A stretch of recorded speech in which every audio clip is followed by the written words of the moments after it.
All right.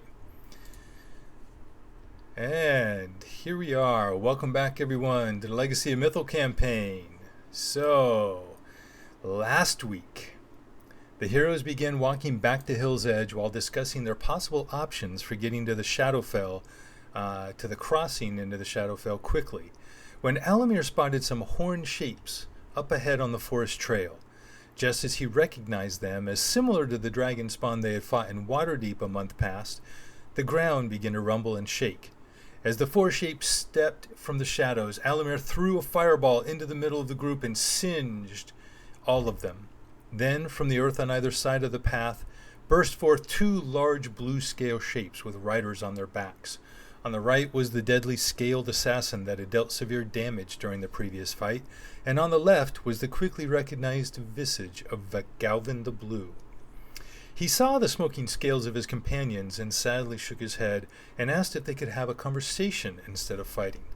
When questioned, he explained that he had only been attacking the heroes as part of a show to his superiors and in truth wanted them to succeed.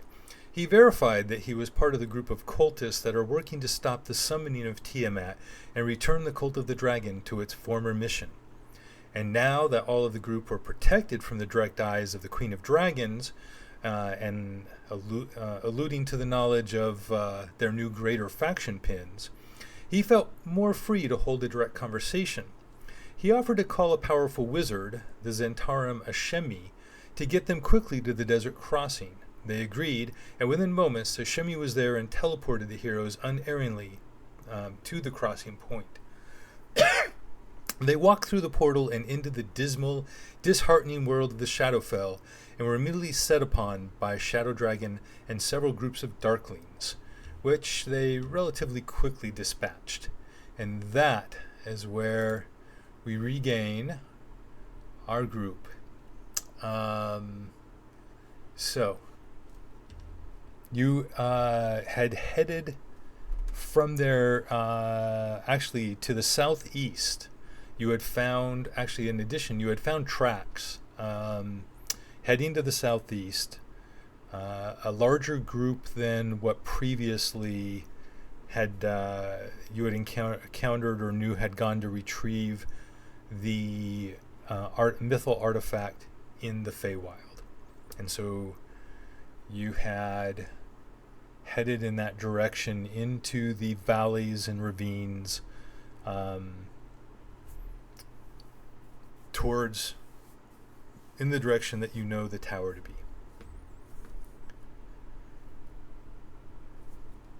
Anything special you're doing as you travel?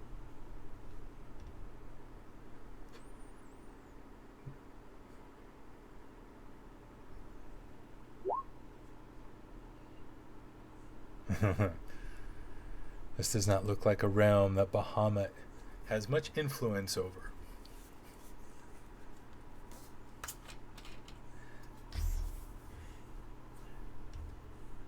So, do we know the direction we want to go, right? Yep.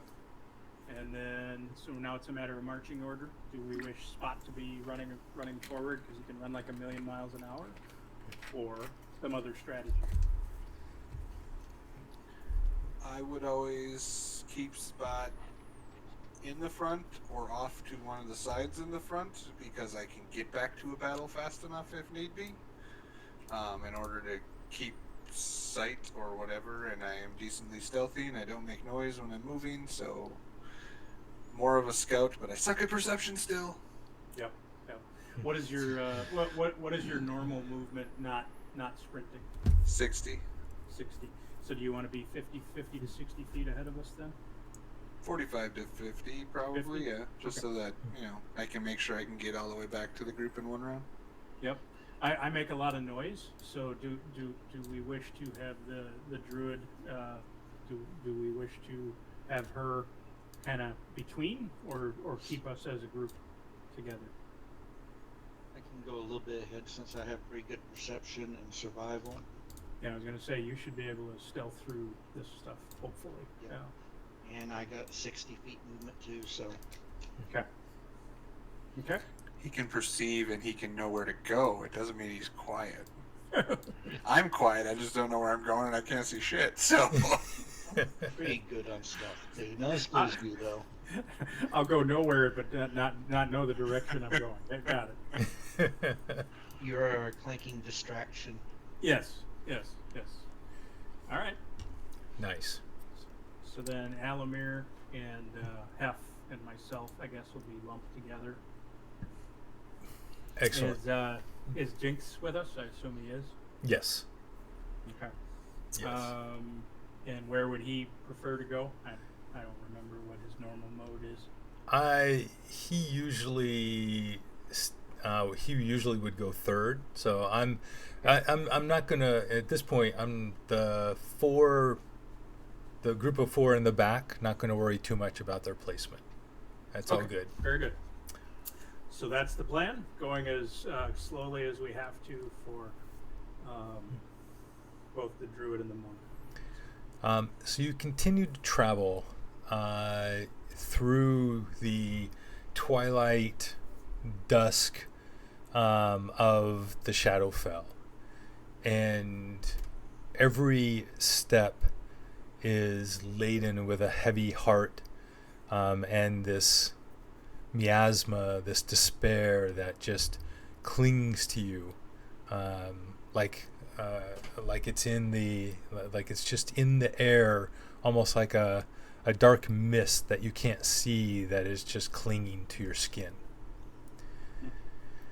You travel for about 2 hours by your best reckoning, and you begin heading down into the ravines. You can see low mountains rising off in the distance to the south west of you. You are heading towards them, and they go back. The mountains seem to have this deep valley that head further and further away, and you're heading into deep ravines that wind their way almost like carved channels of an old riverbed, winding in the direction of the center of those mountains and the ravine that heads back into them.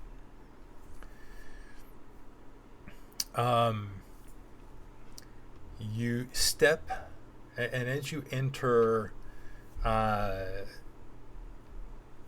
new ravine that looks like it continues to wind its way back and forth through the center of this valley, your gaze is drawn towards an eerie sight that stirs a mixture of awe and trepidation within you. In the distance, beyond craggy rocks, there stands this large black stone tower, an imposing form rising ominously into the murky sky. And what's amazing is you hadn't noticed it before. It appeared as if from the very depths of ancient legends, and stands possibly 100 feet tall and is at least that wide. Its solidness and the size of it within this otherwise bleak and lonely valley gives off an otherworldly allure. The stone facade, weathered and worn by the passage of time, exudes an aura of mystery and power. And then your mind is suddenly snapped back into your body, the trance severed as the silence of the ravine is broken by a haunting howl that whispers on the wind as it sweeps through the crevices of the rocks, echoing faintly from one side of the ravine to the other.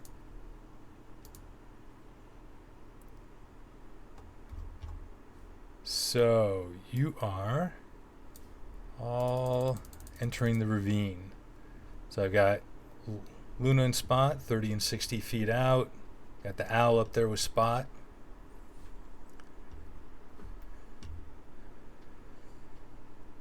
And if you look towards the top of the map, you should be able to see the gray outline of the one of this southern edge of the tower.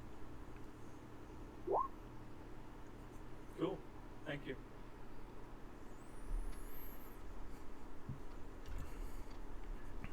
We would probably want the owl to do a little scouting, I would guess. Maybe make a round, one or two passes around the castle or the tower. Okay.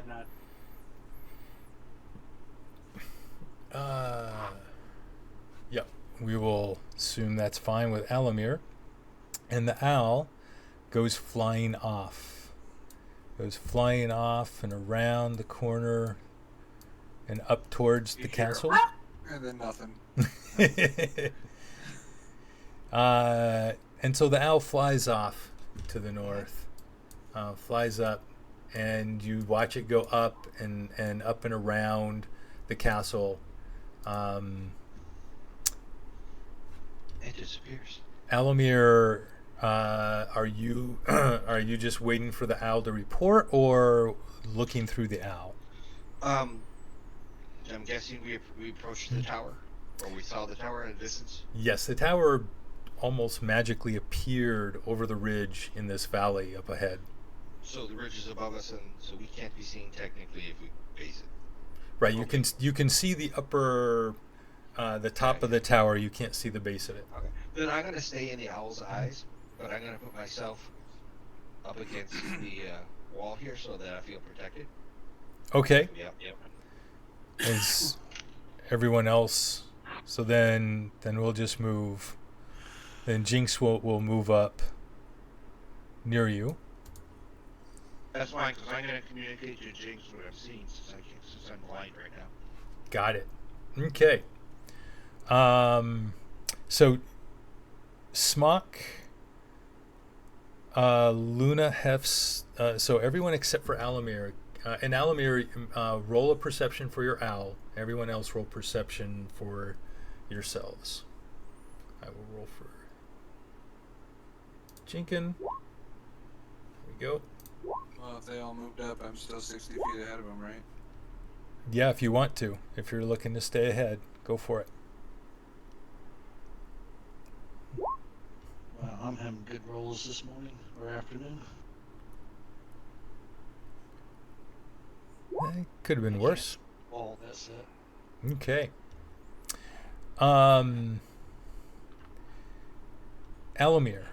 So up, you notice up. The owl is the owl skirting around, or you want it to fly up to the top?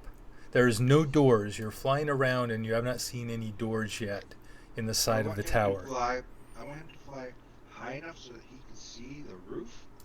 Make him a drone. Okay, so he is on his way up to the roof. At that moment, Spot.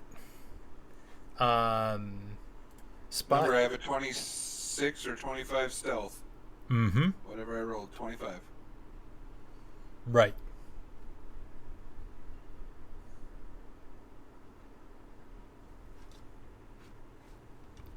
As I said, I was moving quietly and silently. You are moving quietly and silently. I am going to just in general. I mean, you are not necessarily hidden. So, okay. Spot, you hear a rush of air next to you in the shadows, in the deep shadow next to you in the rock.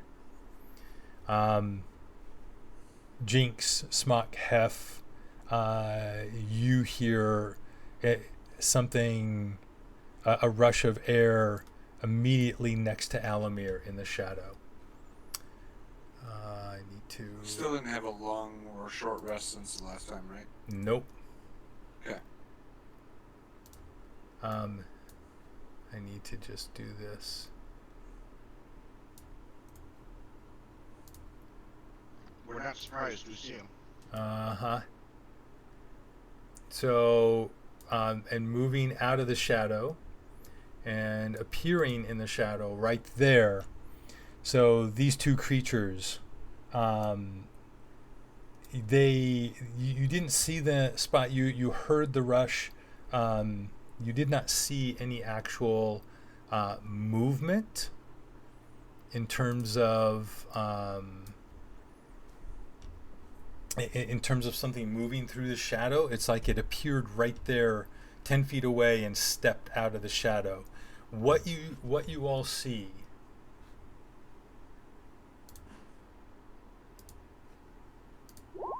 By are the way, I do attack with my reach, but I'll let you describe it. But I am attacking. right. Um, would you share in the in roll 20 the Sentinel, please, just so we can read it in a sec. Um,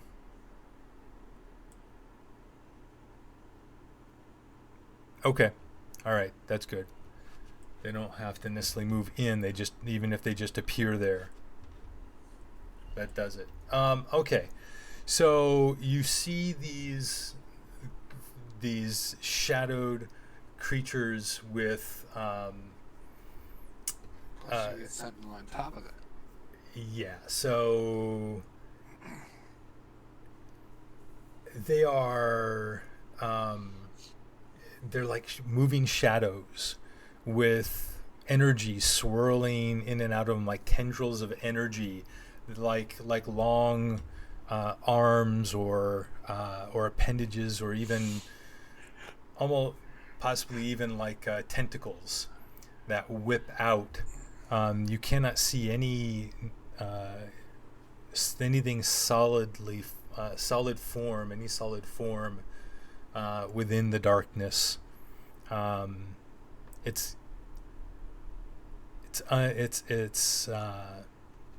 unsure exactly what their form truly is. Smock, go ahead and do your attack.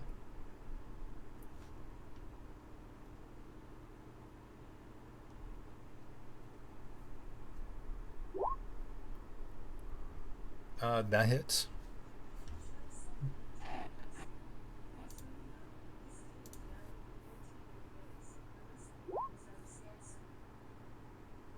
Okay. Are you doing anything in addition to that? Yes, you are. Okay. All right. Um, are you using Sentinel to keep it from moving? Yes, its speed is 0. Got it. Okay. The creature is also striking out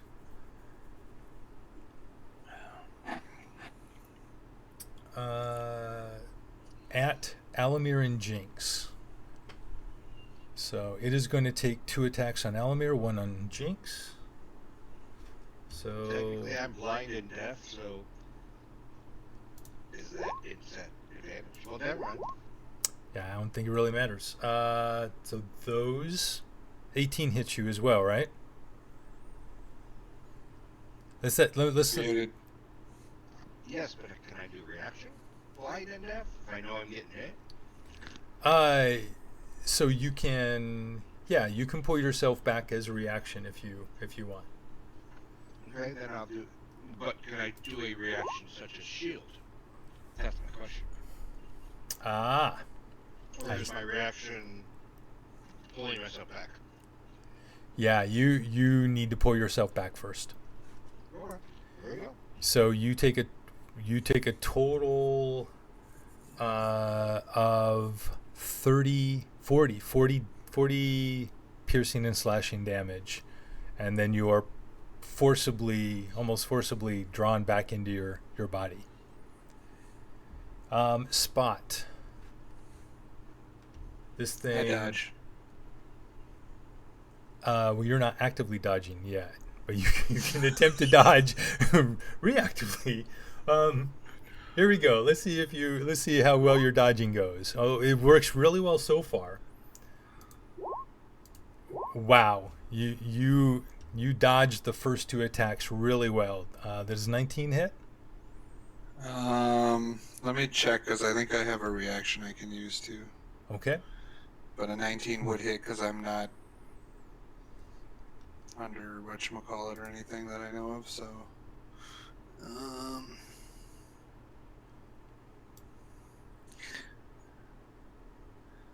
these are not missiles. Nope. And I don't have the other one yet because I'm not that high. So, Okay. nothing. Then you take 14 slashing damage. Let me double check my key stuff for feats. Thought I had something.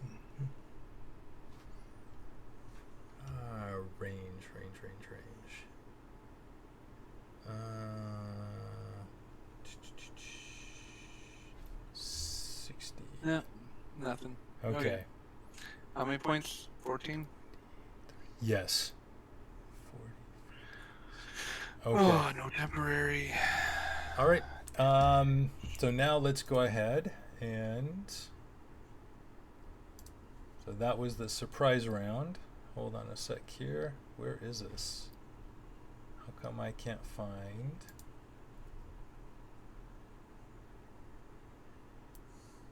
Oh, here it I mean, is. isn't stealth hiding technically? Because that's what I'm trying to do is hide and be quiet. So. Okay. Except that you have to have things to hide behind if you're out and if you're Right walking. next to a wall.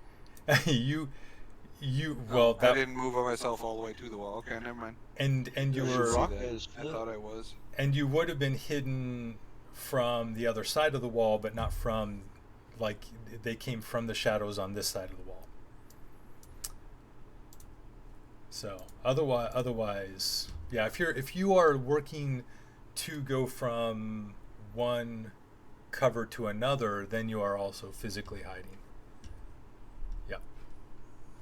All right, let's go ahead and do initiative, please. Let me roll for these. Ooh.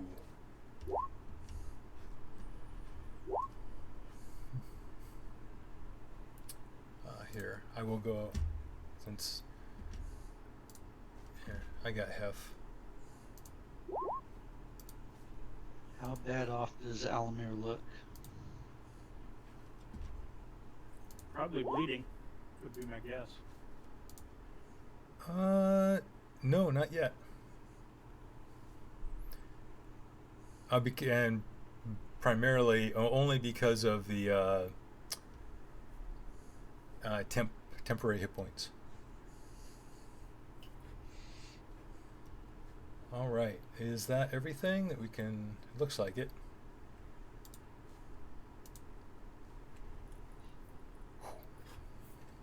All right. I just don't know why my health bar isn't going down. So I see your health bar going down. I still see 72. That's why. Yeah, I've had that happen with me as a player too. But like your health bar definitely Okay. shows down on this end. Okay. That's one. Yep. Like if you click on your token, I bet you see the health bar down, or the correct number at least. I don't see Alamir's health bar, Jinx or Smocks because we only see the ones we can control. Yep. And that's why you see the auras. All right. Let's start with Spot. Another. Oh, you rolled heft. Okay. Yep, I rolled Hef. Let's go ahead and do the other 3 attacks on you. The creature attempts to bite and claw you again. Misses with the bite. Wow. So 13 more slashing damage, as it only hits you with the last attack again. The Shadow Horror on Alamir and Jinx. What type of damage is this? Just That was slashing damage. okay. Just didn't know because you said they were like magical tendrils if they were force or something. So just wanted to make sure because I have resistance to force. Yeah, no, they are. So here's the thing. It seems spectral and ghostly in form, but they are definitely solid when they touch you. Okay. All right. It's going to just do this. All right. It's going to do all 3 attacks on Alamir. And you can use shield now, Alamir. Do you use shield? So what's your armor class with shield? You're muted if you're talking, sir. 23. 23. So that hits you for 28 piercing. Yep. And then a miss and a miss. All right, and it cannot move. So now, Luna, you now hear a similar noise, and one appears right next to you in the shadows. And it lashes out to attack you as well. Misses with its bite and claws at you for 24 slashing damage, hitting you twice. So total of 24, yeah. Yep, and it is your turn, sir. All right.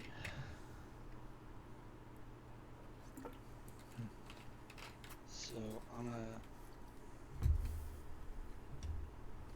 gamble here on purpose. I know I'm gonna provoke a potential attack of opportunity by doing this. Mm-hmm. I'm moving away from it, and I'm heading over here to this side. Okay. It tries to bite you, lunges forward to try to bite, and misses you as you move away. 17. 35, 40, 45. Yep. And you now have advantage.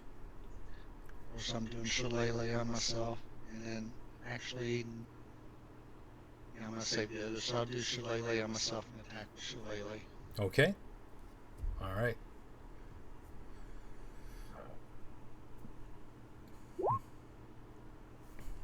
And you do have advantage. Yep. And let me roll that a second time to see if I have a crit. Yep.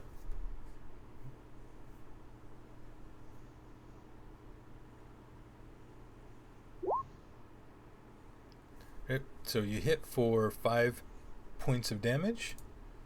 Yep. Okay. This way I'm hopefully distracting this one and giving Almir a chance to go out of the way and help him swamp. Excellent. All right. And that's it. Spot. I go into dodge, and I back up here into the more lit section, and I tell it to actually there because you'd have to come. Okay. Yeah. With And- disadvantage, it attempts to, Yep. and it misses. And then I wave my hand at it and I say, "Come out in the light and fight, you little bastard." Now, keep in mind, the light is still like Yeah, twilight. I know, but they're still fighting from the shadows. So Yep, I want absolutely. to see if this bothers them or not. Okay. All right. Alamir. Yeah. Almer falls over dead. Pretty darn close. Alright, 5, 20, 10, 10. How long has it 20. been since you've taken that much damage? Long time. This is the first time I've ever, I never get in a fight. That's why, How about the fight don't- with Frulan Mondath? I never get in a fight. Or at least he doesn't remember because he got hit in the head. 5, 10, 20. Okay.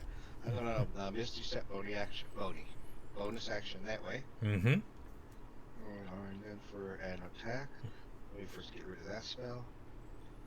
There's that one. Fireball, right? Yep, right in the middle. Let's see what happens. I'm gonna cast a fireball. Just joking. Yep. Just joking. You did Misty Step as your Bonus fey action. your fey ability, right? Fey action. Correct. Yeah. My fey action. Just making sure, so you can still cast any spell you want. Yeah, see if we can necro this thing. DC 16 versus necrotic. Con save for Con save okay for blight. for blight. Ooh, all right. Con save, nothing special. Oh, did not make it. Rolled a natural 1. So 30 points. 30. 32. That- All right. 32 points of damage, and it seems to take all of it that you would think. It seems to have full effect on it. And Okay. I'm not seeing this working right now, but it is in fact bloodied. That's what I'm saying. I should be like bright red, like Yeah. Something death happened. red. Hold on. Hold on just a sec, because that's kind of important without us showing the other stuff. That's okay. Let me do something I really. mean, Luna asked me before. I'm like, I'm a lot worse off now than I was before. Yeah, hold on one sec. Let me go in here. And something's going on with our Basically, the reason I asked that API was scripts. making a decision on what I was doing. Let me Oh, I know, but I'm also, I just, I'm not, look at me, I look like crap. But there should be a red ring around me. That's normal. Oh, you mean, yeah. True, but I also can't look in my armor and go, I have 18 out of 72. That's just not. Yep. No. That's all good. Okay, let's But that's launch what the game rings from are for, is here. to show you just how bad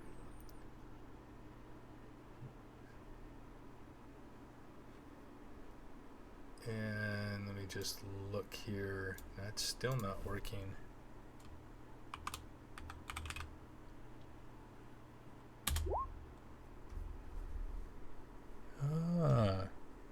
Something is going on.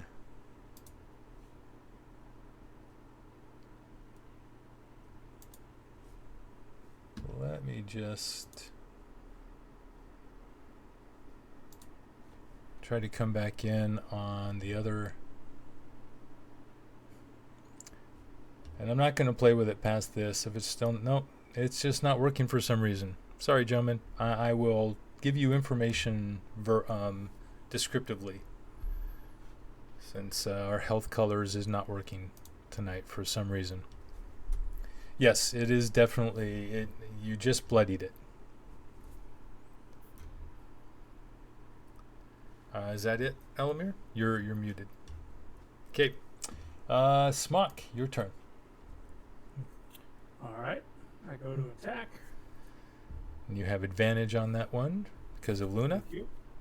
Thank you. It definitely hits.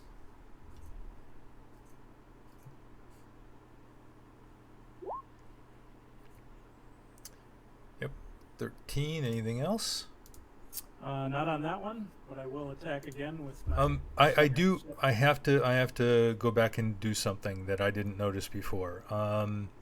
The first time when it appeared and you hit it the first time,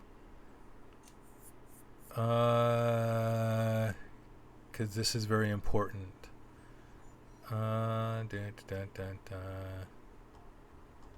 Shield. When you hit it the first time, there we go. You did that radiant damage you did actually affected it far more than you thought.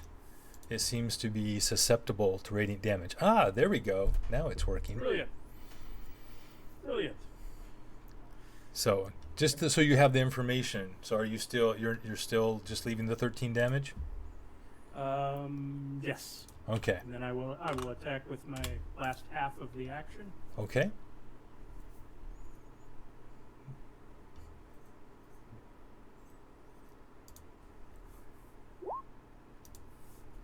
And that hits. Yes. They seem to be relatively slow moving and easy to hit. They don't have any real armor on them either. For 22. Yes, this creature, the wisps of energy and shadow that make up this creature is quickly coming apart and dissipating out from it. And as you hit it with the divine energy of Bahamut, the creature explodes outward into a and disappears. Was that with or without my divine smite? That was only with the divine smite. Okay, very good. And then bonus action, I will move over here. Okay. And I will hit him with the butt of Sophia. All right. Go for it. No advantage on this one, of course. Nope. Why are you always throwing Sophia's butt around? And you hit.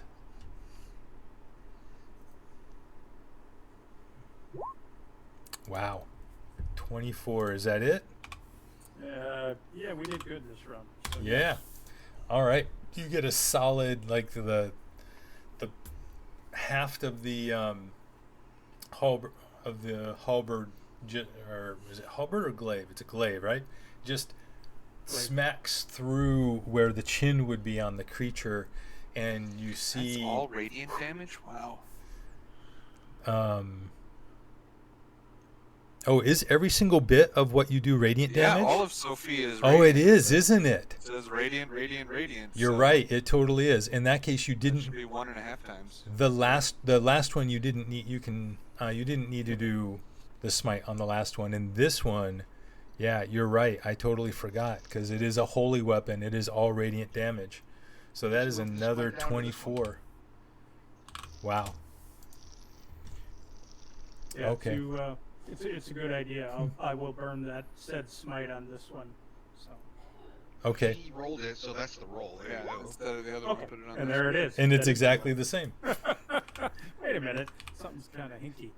Yeah. No. In just this Well, it was one 12 hit. before, now it's 9. And then just one hit with the haft of the weapon, you have bloodied this creature, and it is hurting.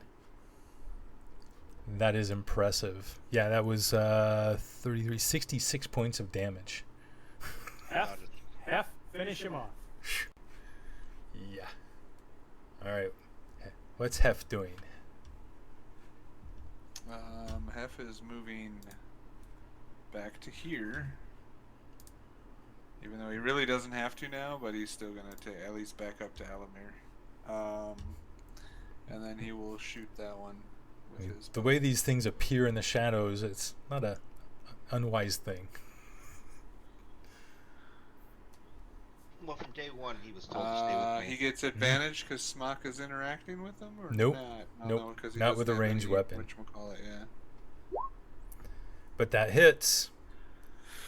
21 for 8 magical piercing damage. Even though he has a sunblade, I'm assuming I should have just ran up and smacked him with that because it's probably radiant. Yep. Yeah. Yep. All right. So that's 8. So that's one attack. By the way, a little late, but I do yell out more radiant. It's vulnerable to radiant, so I make sure everyone knows. Officially. And nice hit for another 15. One Max minimum, one damage. maximum. Minimum, maximum. Oh, by the way, Hef has a feat that allows you to re-roll damage if you want to try for higher on the one. You can re-roll the D8. He has, I think it's called piercing. I'm looking. You're talking a maneuver, though? I don't wanna No. roll a maneuver It's now. a feat. Just Oh, go no, ahead feat, and roll a piercer. D8 if you want. Yeah, You piercer. gain a bonus to your strength or dexterity once per turn, and you can reroll piercing damage from an attack. On a critical hit, you can roll 1 additional damage die. Okay, so reroll damage on. So you can see if you can do The better than first the one. one.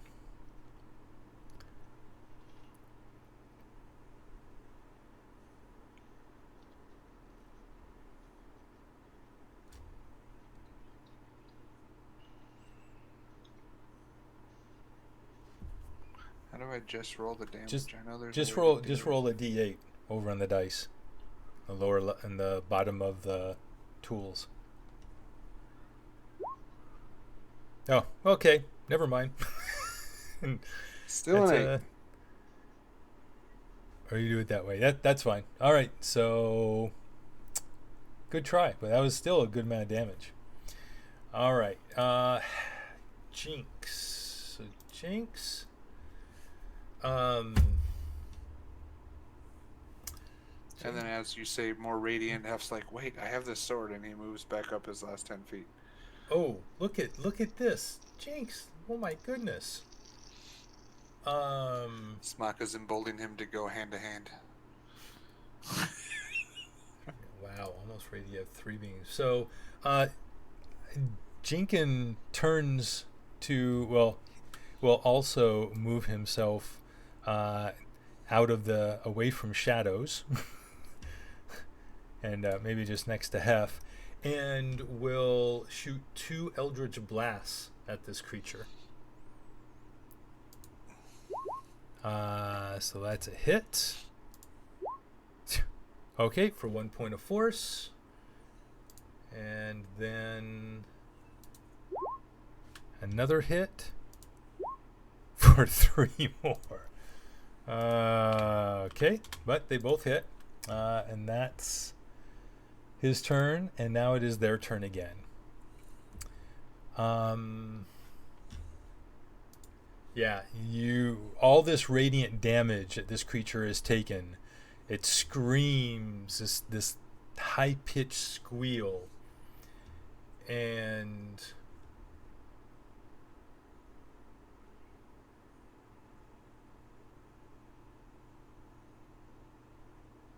yeah, and then just disappears. Although Spot, you do notice it appear on the other side of the one you're fighting. I just need to real quickly. Yep. Pop. Appears over there. The one that you were fighting, Spot, does come out into the twilight and tries to attack you. Still dodging. Yep. So with disadvantage, a bite that misses, and a claw, and a claw. And the second claw doesn't crit but hits for 7 points of slashing damage. 7 I can take. 1 normal attack I could not. That's why I'm dodging and not doing shit. And Luna, it is your turn again. Because I'm not wasting my last 2 key points, guys. So how bad does Alamir look? Alamir looks pretty bad. Actually, let's do this. It looks green on my screen. Hold on a sec. I bet you this will work again. Oh, he looks green on my screen too. So this is full. Now let me. He's putting up a really good show right now. There, that's what Alamir looks like. To be a fighter. There you go. Yeah, see no difference, but I perceive he's pretty bad off, right? You don't see the ring around Alamir now? Okay, I see a little bit of that. So, well, my arm is partially falling off. If that gives you any clue. Was it like your leg? He's at about quarter health. If your arm's falling off, you can't cast spells. So make sure you're telling him the right thing. I do all somatic. All right, so there's 30, and then 30. What do you mean 30? 30 feet movement. 30 feet movement. Oh yeah. Yep. No problem. And then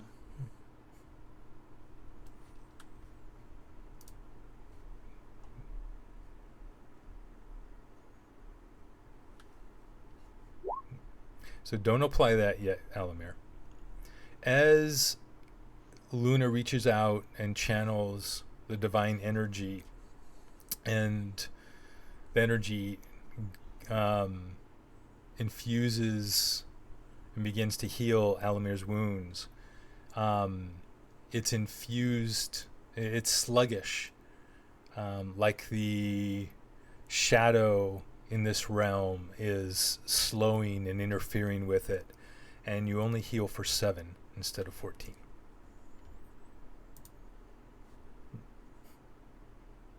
Still muted. I said, how did I know? I said, oof. Yeah. Yeah. Healing is only half as effective while you're here. Do I hear anything going on up here? Do I know about that?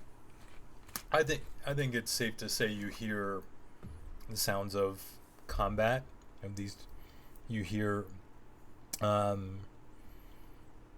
scuffling, the moving of feet, and the creature. And you would have heard me taunt him. Yeah. So I'm gonna do the rest of my 30 feet going that way. Oh, I gotta take this off of. That should put me right about there. Okay. At least I tried to help Alamir out a little bit. Yep. Spot, your turn.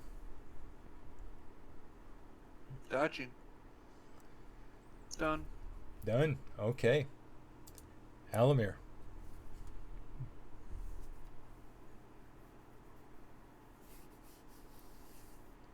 You are muted, sir.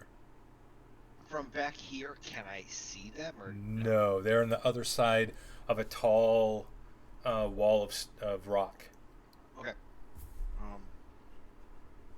Yeah, that wall is fluctuating. I didn't. It's probably didn't know if it about was a- 15, 12 to 15 feet high on the left, all the way up to maybe around a little over 30 feet right here. I didn't know if it was a switchback, so it was then a flat surface. But okay, it's a wall. Walleye. Yep. It's like a fish.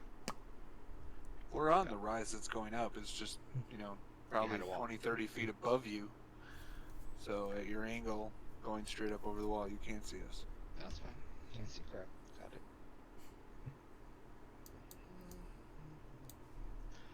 All right. So it looks like we're gonna do 10, 20, 10, 20, 30. I'm just gonna move for 60 with a dash. That's it. Okay. And as you get there, you do see this one moving within the shadows. Licking its wounds. Yeah. Smock. All right. I move. I wish we were hasted. Smock, as you begin to step forward and move through there, at this point about right here, you stumble over something soft that moves under your foot on the ground, and you look down and you see in the deep shadow there what appears to be a dead humanoid body.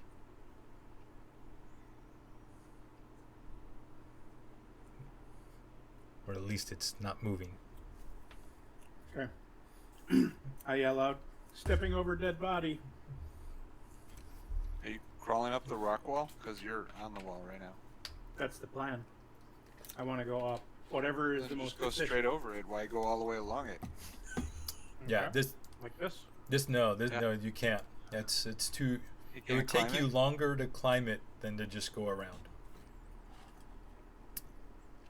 So you'd have to come down to here, and then go around that edge. All right.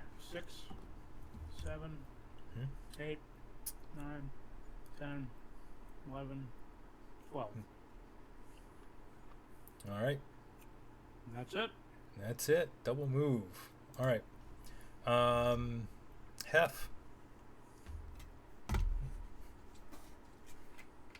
You did see the other one licking its wounds, though. Would you head to this one over that one? Yes. I'm not that important. I can dodge. This is exactly what Smock would do.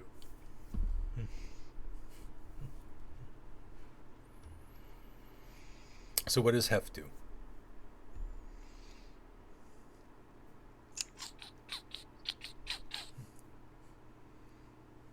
10, 15, 20, 25, 30, 35. From there, actually here behind Alamar at 35, can I see the one up there too? This Yes, you can.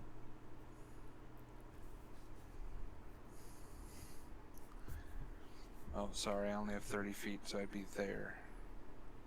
Yep. Still corner to corner. Pretty sure that still works. Yeah.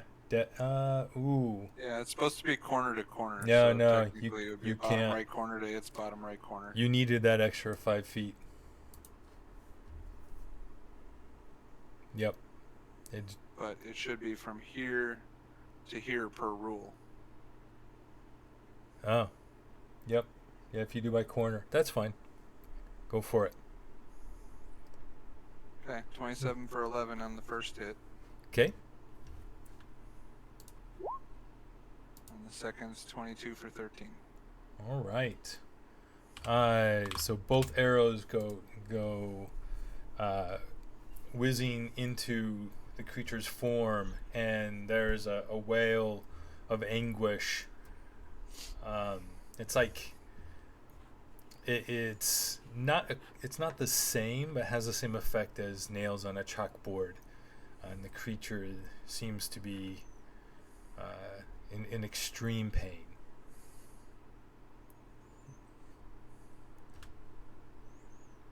Is that it? Yep. All right. So 1, 2, 3, 4, 5, 6. That's not gonna work for Jinkin. I don't think.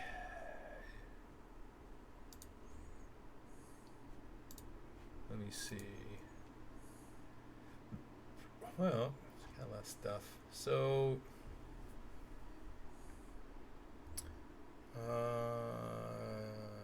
Yeah. That's not really worth it. Okay.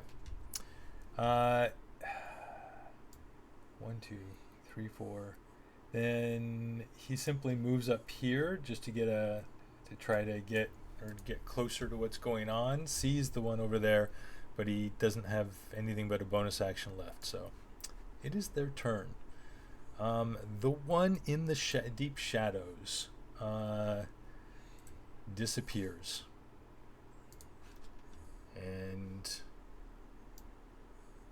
you no longer see it.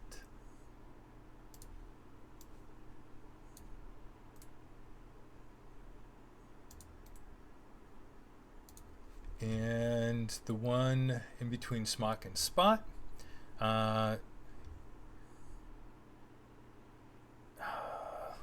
see. I'll tell you what. It's going to make it do the same thing the other one did. They're relatively intelligent creatures. Yes, it's going to continue to attack Spot, trying to take Spot out. Disadvantage. That is a miss. And a miss. And a miss. Misses all 3 times. Luna. All right. Now I'm not getting in the shadows. All right.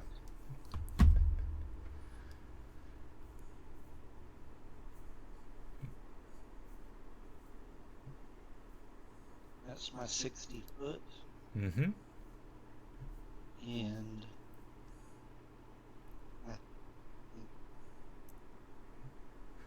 did I see this one up here, or was I aware of that one up there? No. Nope. And by the time you came up around the corner, it was gone. Okay.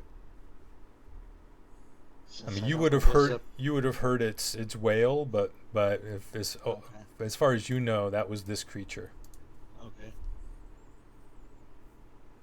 Since I don't know what's over there, though, I'm gonna pick up a rock, and it's gonna take my action, but I'm gonna cast light on it.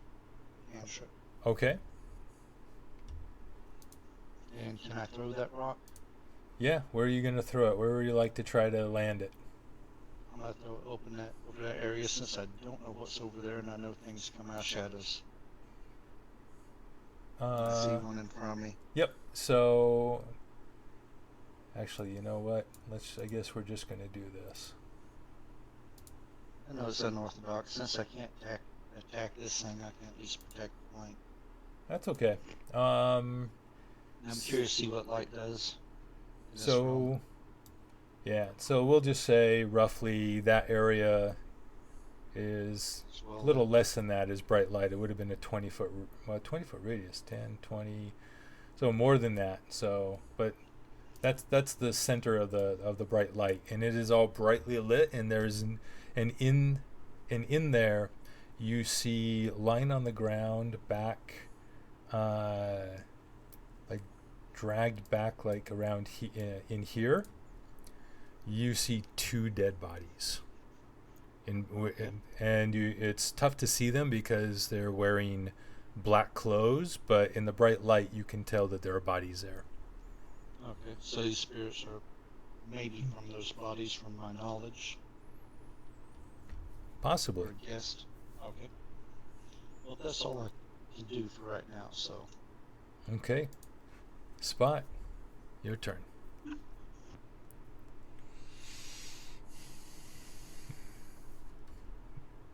This thing isn't damaged at all, right? 'Cause I haven't hit it. Yeah, you haven't hit it. Smock just got there, so as far as you know, it is fresh. I'm gonna stay in dodge and slap its little tendril away the last time it tried to hit me and be like, "Is that all you got?" Just to try to keep it taunted at me. So can I roll an intimidation check? Sure. Go for it. Not very intimidating. But trying to keep its attention on me over Smock. So Next time, don't say you can't handle the truth. can whack at it faster. All right. Alamir.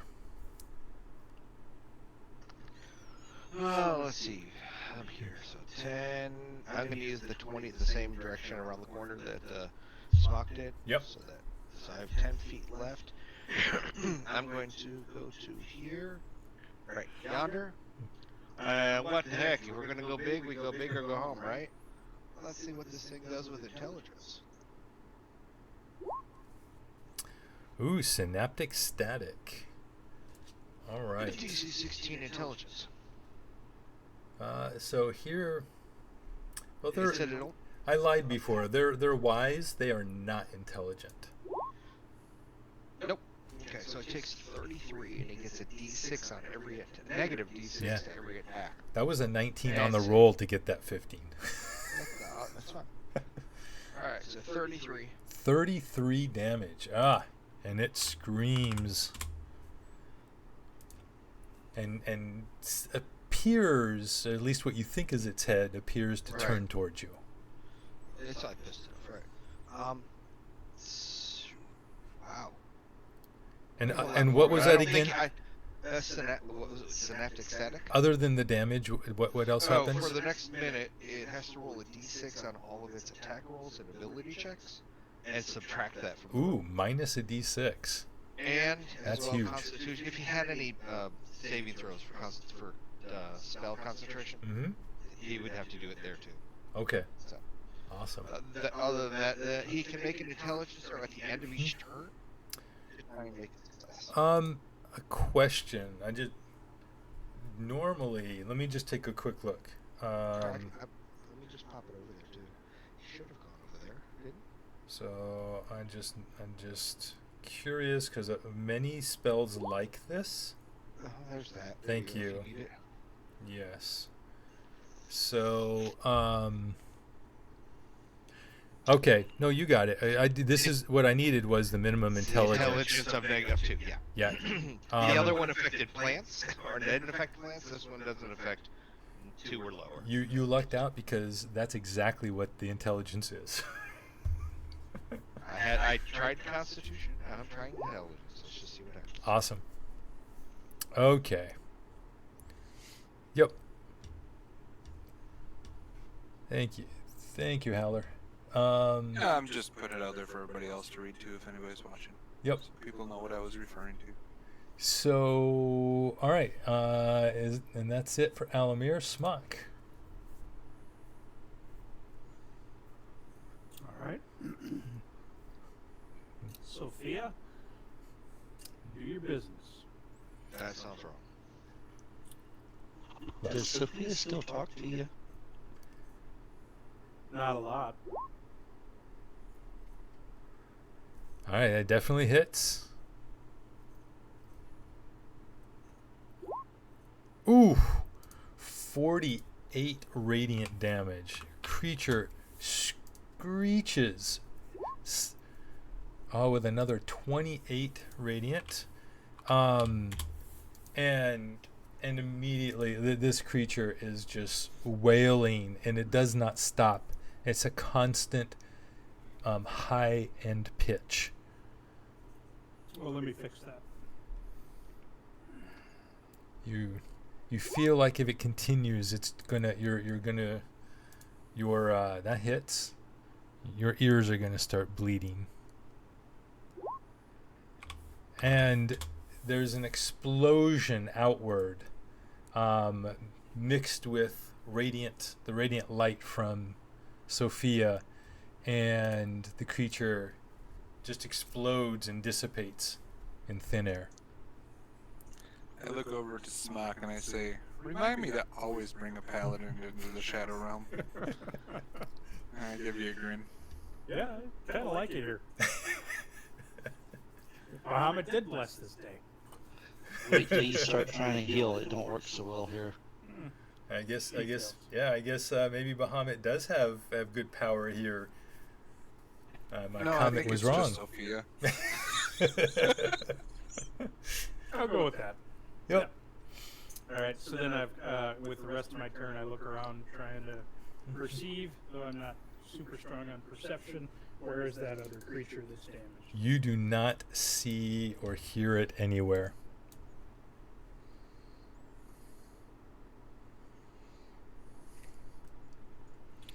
I go inspect whatever bodies people pointed out.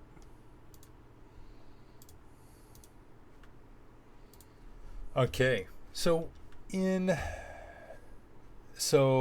up here in the lighted area, you see two hold on a sec here. I never took my healer's feet yet. I'm sorry. There's one dead body up here, only one, not two, and one down here, right back here. There's one in each area. The one up here is dressed in it's a male drow dressed in black leathers.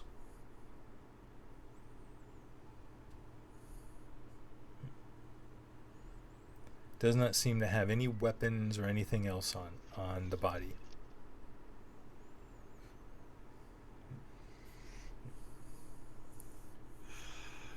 Do these And pull the bodies out of the shadows, guys, if you're going to inspect them. Do these For a fact. people look like people that we know we were chasing, or we knew what their group was made of? Or does anybody know? Well, you had, other than the number of people, you didn't, and the fact that they were, none of them were large, bulky, armor wearing. At least Hef didn't think so. That there weren't any like heavy men at arms types, or like the other group in the Feywild. Any markings of the dragon clan or whatever on them? Yes, you actually do find an emblem on the collar for Tiamat. Both of them have it? The one that Smock stepped over and this one? Yeah, so when you pull the other body out, it is a male human dressed in red robes. Probably some type of caster, but doesn't look Thayan. So, not necessarily a red wizard.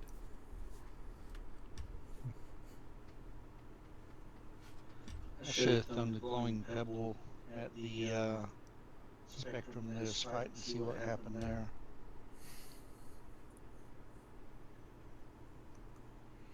I don't think regular light's going to do anything to him. Is all I say to you. Yeah, okay. I mean, if you have radiant light or daylight, that might work, but regular light ain't going to do nothing to him probably. All right. Yeah, so the bodies are both mutilated. Looks like they've been mutilated by the teeth and claws, so to speak, from these creatures. Very similar rending marks to what both Spot and Alamir have. Anything worth anything on him? No, they looks like they've anything else that was on them has been stripped away.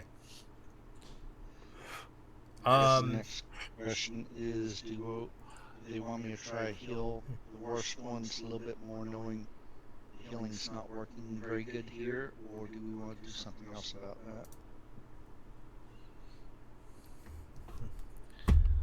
Nope. Move on.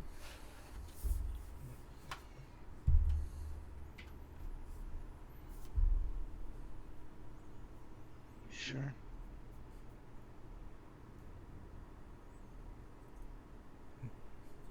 Do we have healing potions that Alamir could use?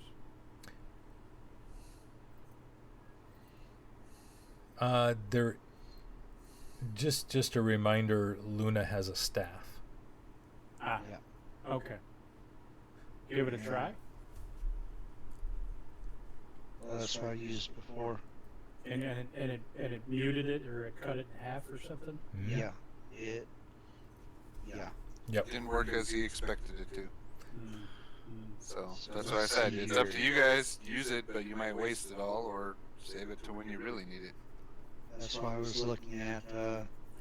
As an experiment, I will do lay on hands, and I'll do 2 hit points of healing. What does it feel like I did as far as actual healing on Alamir? He gains 1. 1. Okay. Okay. So all healing is in half. Yeah. Alamir, Smock touched you. In a bad way. No, a good way. Just wiped away one of the blood smears, and it was actually a cut, and the cut disappeared. That's it. It's like you were giving him that little aww. Do we want to find someplace to hold up for 1 hour? Last time we did that, we missed him, so I assume we do not want to do that this time. That's why I suggested move on, and I've already left. Okay. So if you guys want to heal while you walk, do your healing, but we should keep moving. Jinkin, as you're all walking forward, he's like, I remember stories of people who have come into the Shadowfell, and I remember something about healing not being as effective, including when you rest. Well, crap. All right. I will go ahead and burn 20 total, so another 18 to give him 10 hit points of actual healing. So a total of 10 or 11 now? Total of 10. Okay. My job never ends. Well, plus the one he got before. Right. Total. Right. So, Alamir, you have been healed for 10 hit points by Smock. Total? Okay. Not 5? No. He did 20, so you get 10. Gotcha. Still looking real bad. Not the happiest, but he'll live. Okay. Yeah. So I can dump another 3 on you easy. Spot's definitely in Worse. worse shape. Spot Okay.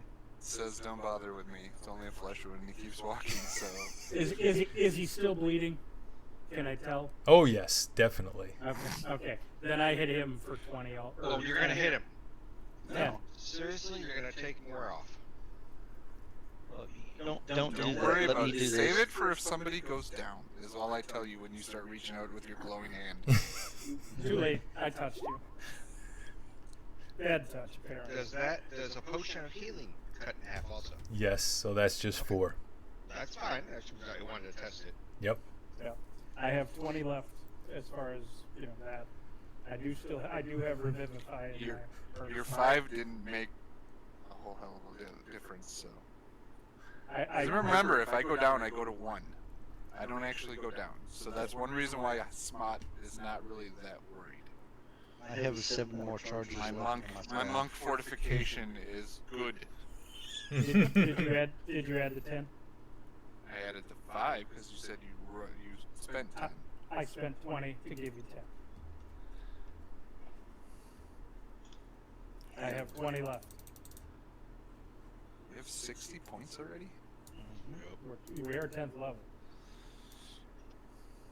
Yeah. 10th level is 5 per level, I thought. Isn't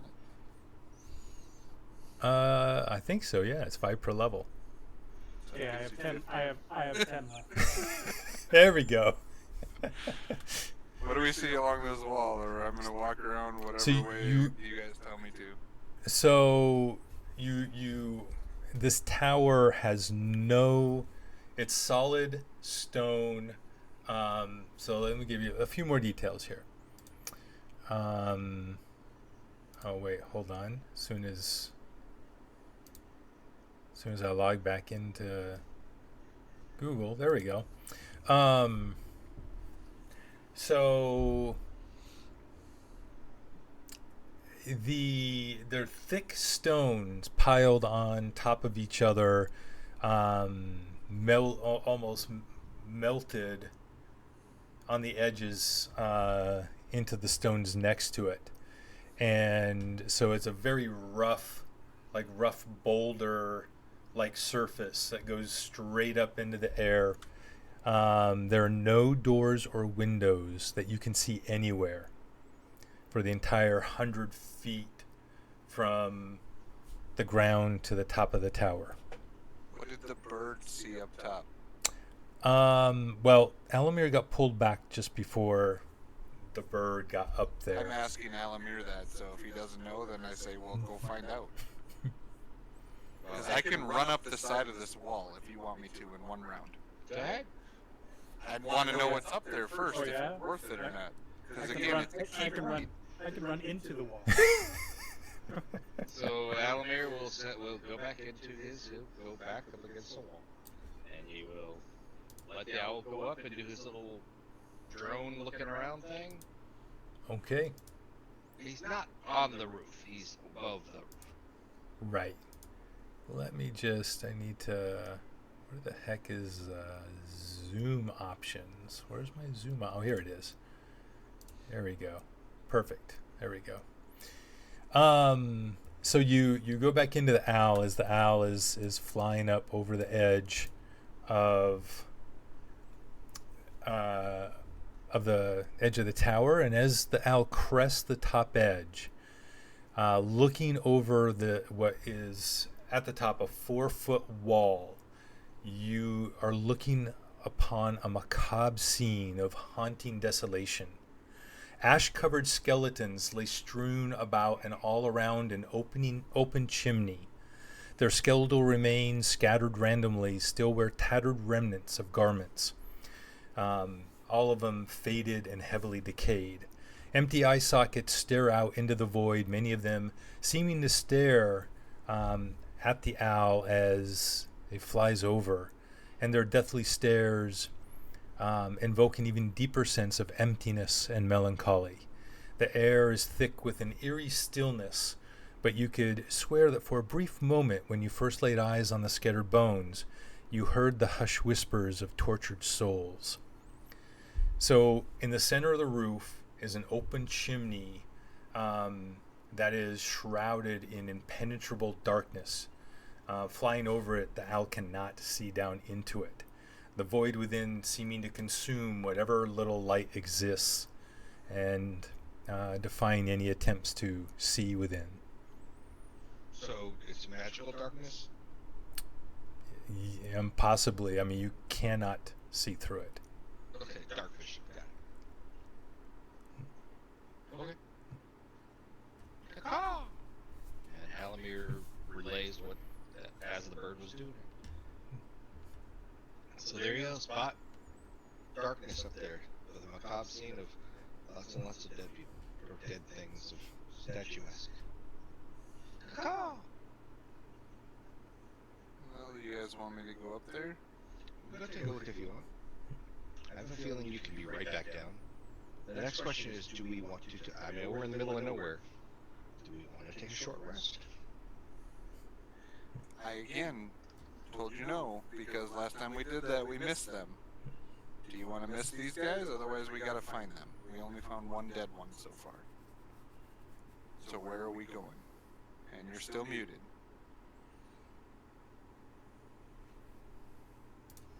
Sorry, I had to get a piece out of my teeth.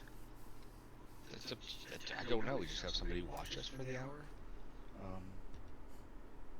But yeah, let's go around and see if we can find a way in. Otherwise, Spot, go up and over. Is this where we need to get to? This is what we were looking for? Or is this a distraction? This is where the tower was supposed to be, and it matches the description you were given. Knock on the wall, see if it opens. I have to see if I have to. Yeah, you guys can try to figure that out. I gotta see what I have to use to do this. Yeah, I know you said there's no openings around the outside. Nope. Here, let me. Let's do this. Dun, dun, dun, dun, dun, dun, dun. Oh, I see. Okay. So upper left-hand corner.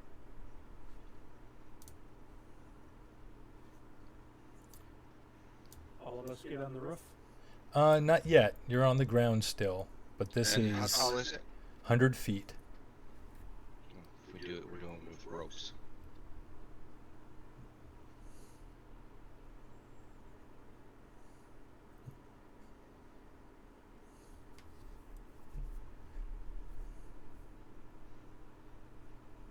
I mean, it is rough enough that you could attempt to climb.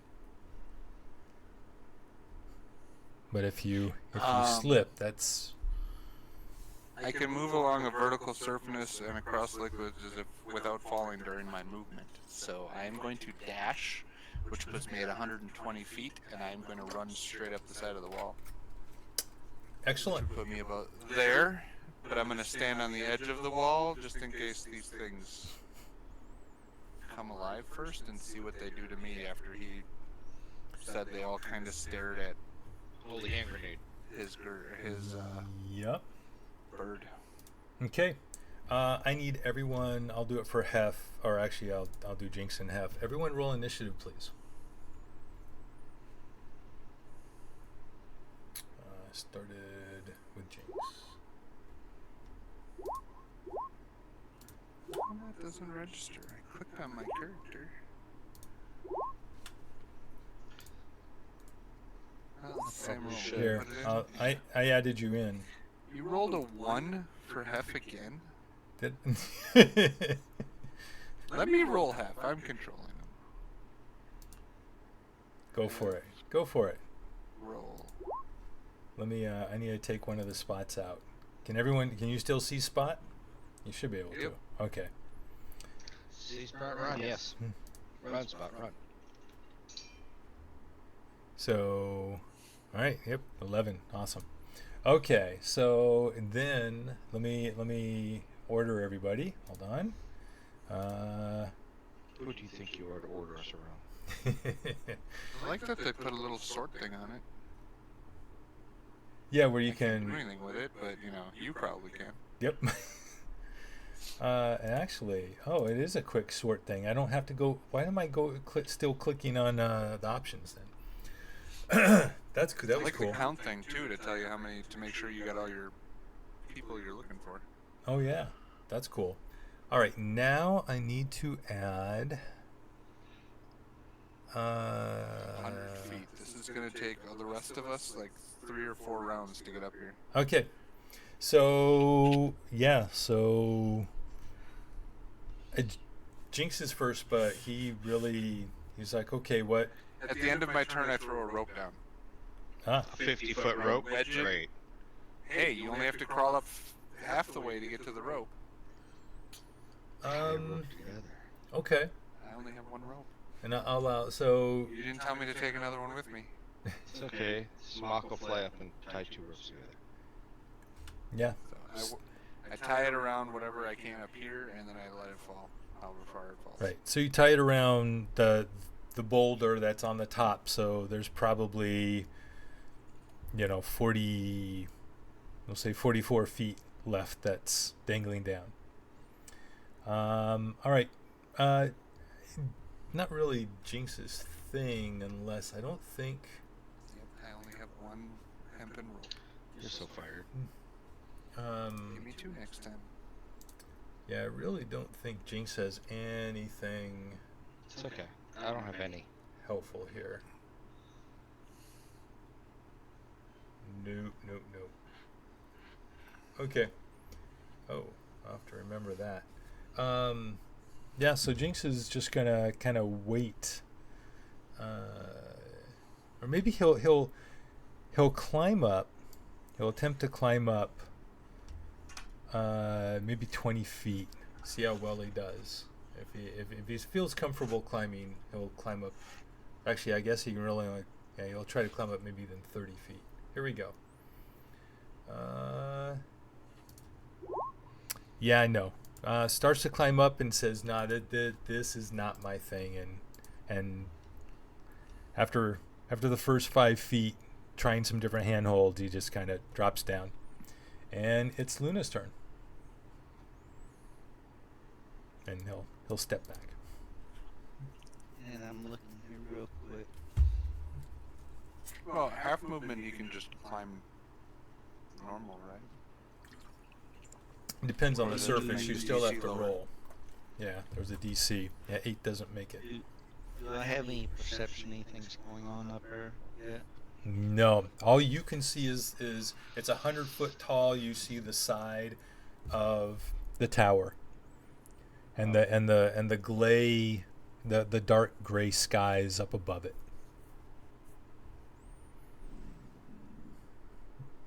Okay, I'm debating what I want to do here. So, I'll try to climb up the rope. Is my climb speed same as my walk speed or not? Well, you can't get to the rope until you climb like 55 feet. Okay. So Is my and climb speed. no, climbing is half speed unless you like were to wild shape into like an ape or something that has a climbing speed, or a spider. Well, I don't know if I need that yet or not, so since I don't know anything's going up there. If you want to just When I try climb up- climbing, it's a athletics check. Okay.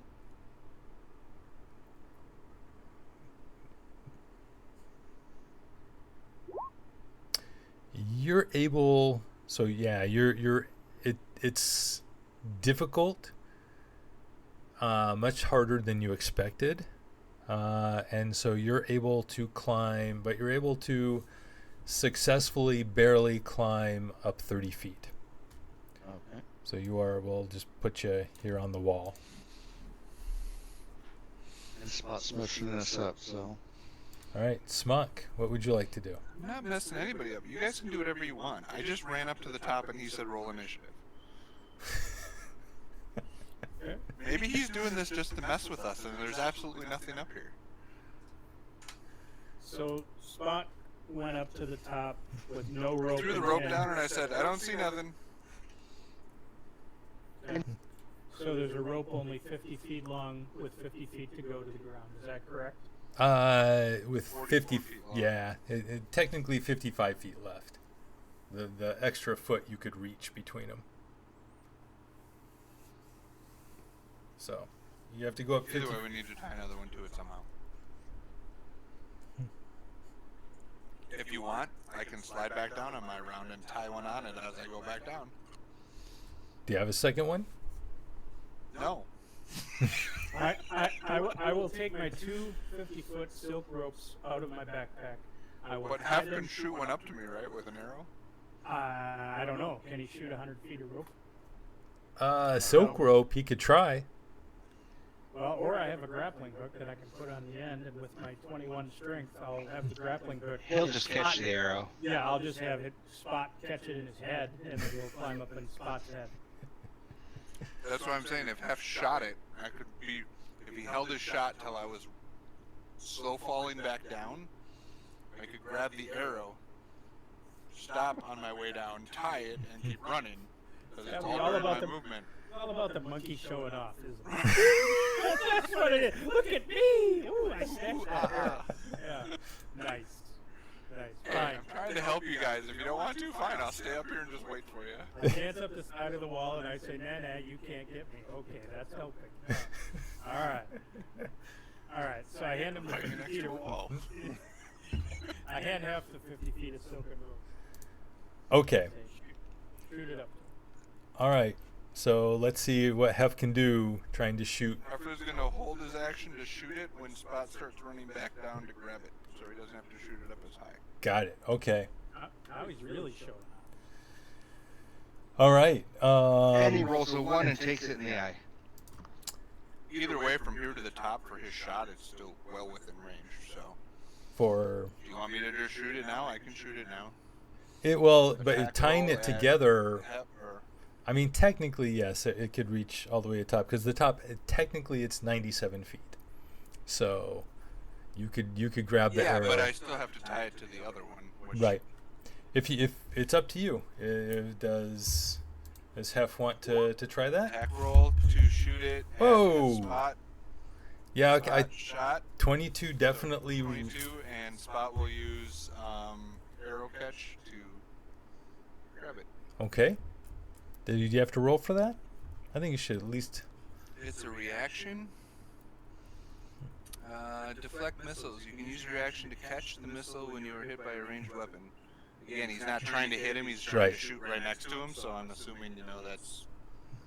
When you do so, I roll to reduce the damage. It's D10 plus 13, and he only did 10 points of damage, so I wouldn't take any damage, and I grab it. Yep, you grab it. No problem. You're easily able to grab it. And I'm not spending the key point to throw it back at him, I'm just catching it. Right down the gullet. What would Smock do if F died from the maneuver? So, I grab it, that's all I can do as my reaction on this turn, but I can't do anything else now until it becomes my turn. Okay. Yeah, that is. So Twitch now requires you to put tags on your content, and the only tag that I put on there was body horror and gruesome gruesome descriptions on occasion. All right, Alamir. Family friendly? Since Alamir doesn't have a rope, doesn't have an ability to get up there, he could mage hand him and give Spot a pat on the back.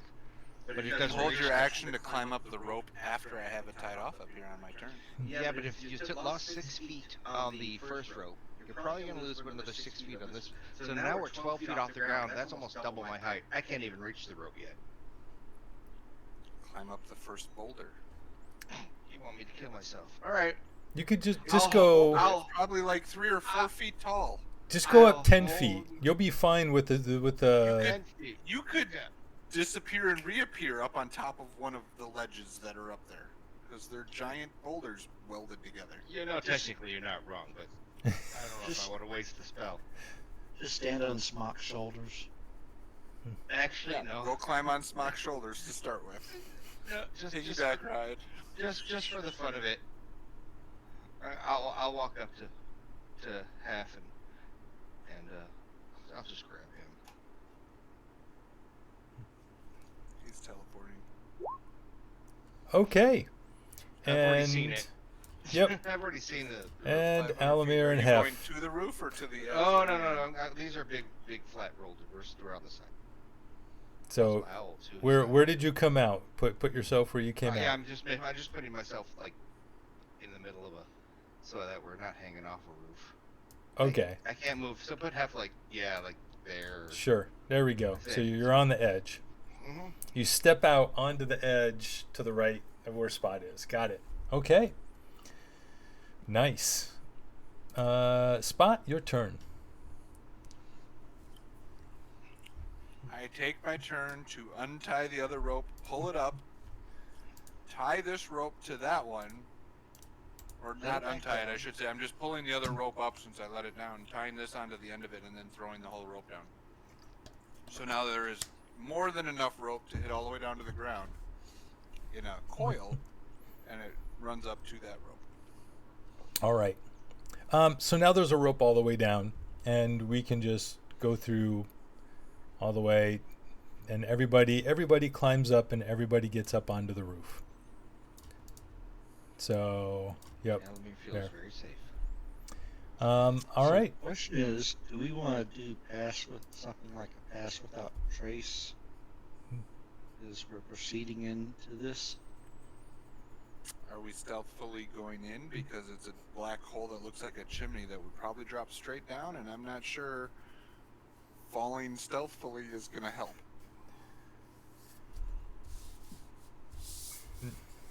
Can't hear you. But we'll pass without a trace as we go down. They'll never know we came. Or through the skeletons if you guys are worried about the skeletons, but that's only 200 feet, or what, 60 feet? 10, 20, 30, 9, 10. 40. Last time we saw dead bodies, the spectrum showed up, The spectrum? or whatever you call the things. Specters. Well, if we put light into the spectrum, we might make a prism. That's right. We'll trap them all. And apparently Smock and Zemsta rolled a 10. Whatever that is. Is that for a climb? No? No, I was just fiddling. Fiddling? Okay. All right. Investigate these things. I want to take a look. See if there's Luna, you Jinx is just kind of looking at. Actually, you know what? Jinx will just do a perception check, kind of look around, and does not note anything unusual over what the owl saw. Apparently Smock just walks in. It's not his turn yet. Luna, He doesn't care. He just walks in. Luna, what would you like to do? I'm definitely a lot of dead bodies up here, and I'm wondering why they're dead. So, Where's the necromancer when you need one now, Smock? yeah. Have I ever heard of anything like this here, or know anything about this? Yeah, it's called the cemetery. No. I mean, this is foreign to you. It's not within any of your training or knowledge, and it's your first time to the Shadowfell. I mean, there's just a bunch of dead bodies. It looks like dead. It looks like skeletons from decayed bodies. So, I mean, again, they're faded and heavily decayed, wearing tattered remnants of garments. Well, I asked Mock if he wants me to step off first, or if he wants to step down there first. Oh, he already did.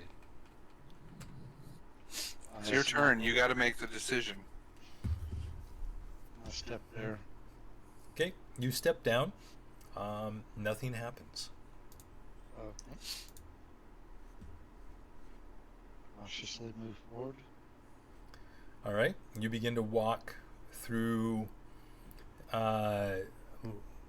bits of dust poof up and around your feet as you walk on the dusty old stones.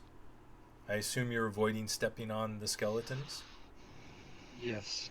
I am looking at him pretty close, though, see if I notice or recognize anything. No, and you don't notice anything special. I am in dodge mode as I'm walking forward, too, so. Okay. So that's 3. Yep, and nothing other than the dust. Small little bits of dust coming up from the sides of your feet. And I'm gonna hold up. Actually, can I look over in this thing? That's 40 feet. So, Move though. What's your speed? 60. Okay. hold on a sec. So, the chimney here the chimney is about 2 feet tall. So, and it's like 5 feet wide. So you would need to get up next to it and lean over. I am. And I do have dark vision. Yep. You look down into the darkness, and you cannot see into it. It's like you're looking into pitch darkness. Like you don't even have dark vision. This is either magical dark. It's obviously magical darkness of some type, and you cannot see anything in it. It's pitch dark. I'll try as quiet as I can, relay back to them, Mm-hmm. and ask them if they want me to light up another stone and drop it down, see how quickly it vanishes. Problem is that might let somebody know we're here, though. Do whatever your character would do. Yelling back and waiting for us to give you an answer is gonna take time. Okay, I'm gonna pick up a stone, light it, and drop it down, see what happens. There are no loose stones up here, but there are the bones and pieces of, old. Take a copper out of your pocket. Yep. Okay. Grab a skeleton. He won't mind. This is why I'm telling him to take a copper out of his pocket, because he avoided all the skeletons. I don't think he grabbed one. Okay. You cast cantrip light on a copper piece. Yep. And I drop it down, see how quickly it vanishes. Drop it Make in. sure it wasn't As cold. soon as it goes below the lip, it falls about 2 feet, and then immediately hits the darkness and disappears. All right. Does he hear anything? So make a perception check.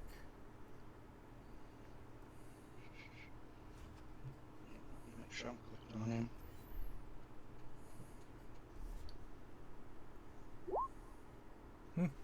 You do hear it hit stone somewhere down below. Okay. Make a Stop. perception check. Spot will yell out to you and say, how long did it take, count-wise, before it hit the bottom? Tell him that. You want me to roll another perception check, you said? No, intelligence. Oh, intelligence. Yep, just straight intelligence. Well, that's good for you. You still have your band, don't you? That's true.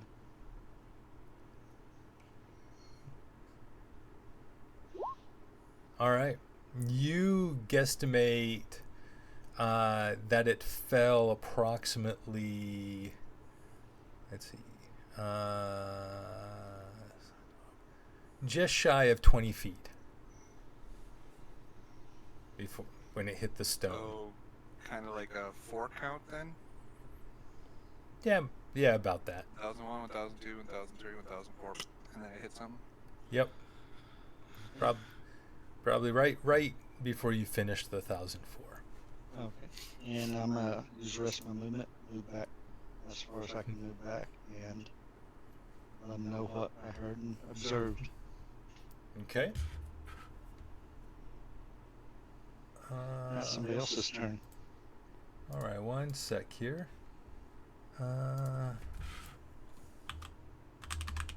we technically in combat right now, Tom, or not, as long as we're avoiding all the skeletons? You technically aren't in combat, but I just added a new turn order token. Yeah, skeletons. Yeah, I know, but that's why I was... Because if he did that and he just stepped back, I would say a copper piece, right? And then I'd turn around and drop a copper piece over the side of this building and count. And if it dropped 100 feet, because we know it's 100 feet, how long did that take so that I can relay that to the 4 seconds he said it took to drop inside of the thing? Right. I mean, and I assume one quarter of that, basically, right? No. Well, you said 20 feet is what he estimated? Yeah. But it's a 4 count, so that means he estimated incorrectly? So, here's the thing. So, Because Spot does it by streetwise. If he 4, knows, okay, 16. it took him 4 seconds over there to hit something that he heard. I drop it over here and count. So and that then I can estimate how deep it is. well, he dropped it from above the 2-foot high chimney, Yep. and it dropped. It fell about 18 feet. Okay. So it took 5 times as long to drop from where I'm at down the side of the thing. Actually, took more like 6.5 times. Okay.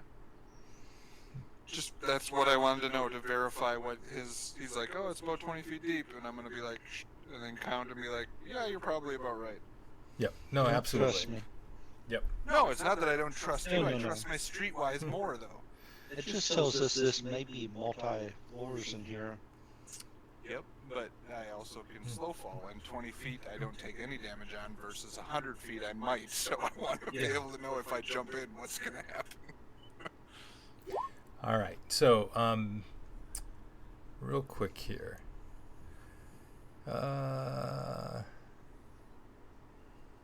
Let's see.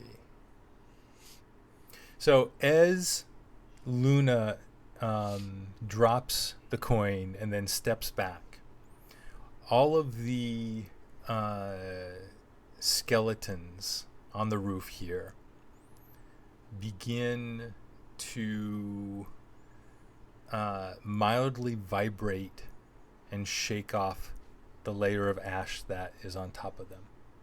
Oh, Alamir's happy. He can fireball.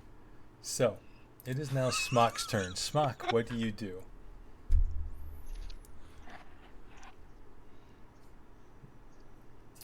Does Sophia start to talk to me or chatter away a little bit? No. I mean, there's Yeah. there doesn't seem to be anything here that is invoking her sentience. Okay. I do divine sense then. Everything in a 60-foot radius. You get Alamir and Luna, your normal little pings, and that's it. There's no undead. Okay.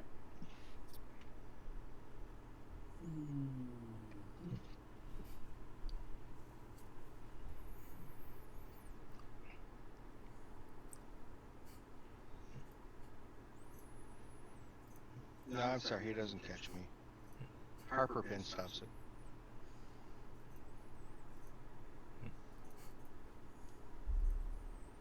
You don't know who I am. Smock. Okay.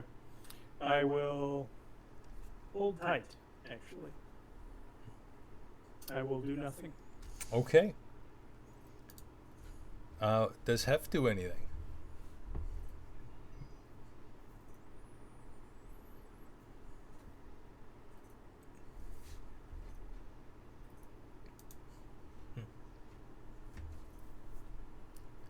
Hef? Does Hef do anything?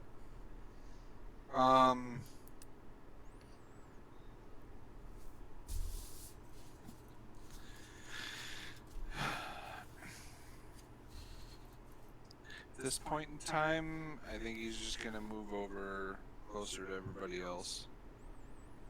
Okay. Alamir, would you like to do anything? First of all, Elmer wants to know, I mean, these areas are nice and wide to stand on, guys. right, Mhm. is the movement of the skeletons, the bones, the bodies, whatever you want to call them, vibrational as in like sonic, or is it vibrational as in like the arm is trying to piece itself back together to the body, you know, is it... They're Trying to- vibrating, almost like But they're not rebuilding or pushing themselves up, right? no, all they're doing is vibrating. They're not actually moving Alright, fine.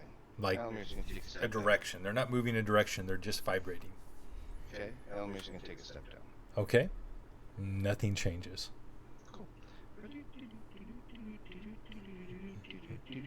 Hi, Luna. That's it. That's it. All right, Spot.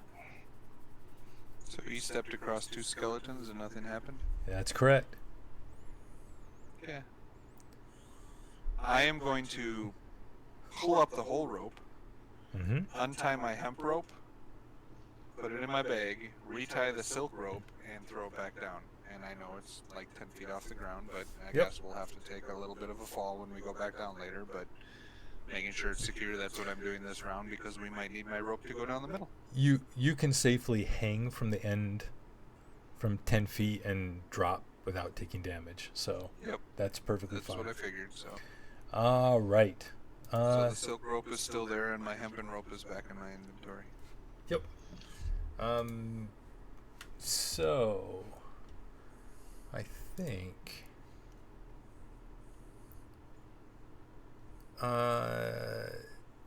so Jinx already did a is going to do another perception. Why not? Ooh. And Jinx looks around and he says, "Yeah, they're just shaking. They're just like vibrating. They're not moving or anything." Exactly the same thing Alamir already noticed. Luna. So I woke something up down there. Luna, would you like to do anything more? I'm stepping a couple more steps back from that since nobody else is coming over here. Okay. What am I, chopped liver? I didn't move too No, far you're from you. chopped sushi. Okay. Is that it? Yep. No. All And right. I don't perceive anything else or anything else. So Guessing. now the skeletons begin to shake even harder and begin to glow with a deep blue energy. This deep dark blue energy begins to emanate. Should have all jumped in before they started doing anything. Smock, would you like to do anything?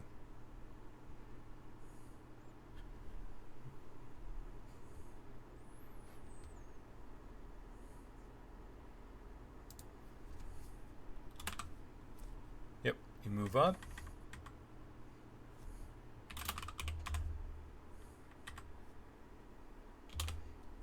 Turn complete. Okay. Does Hef do anything?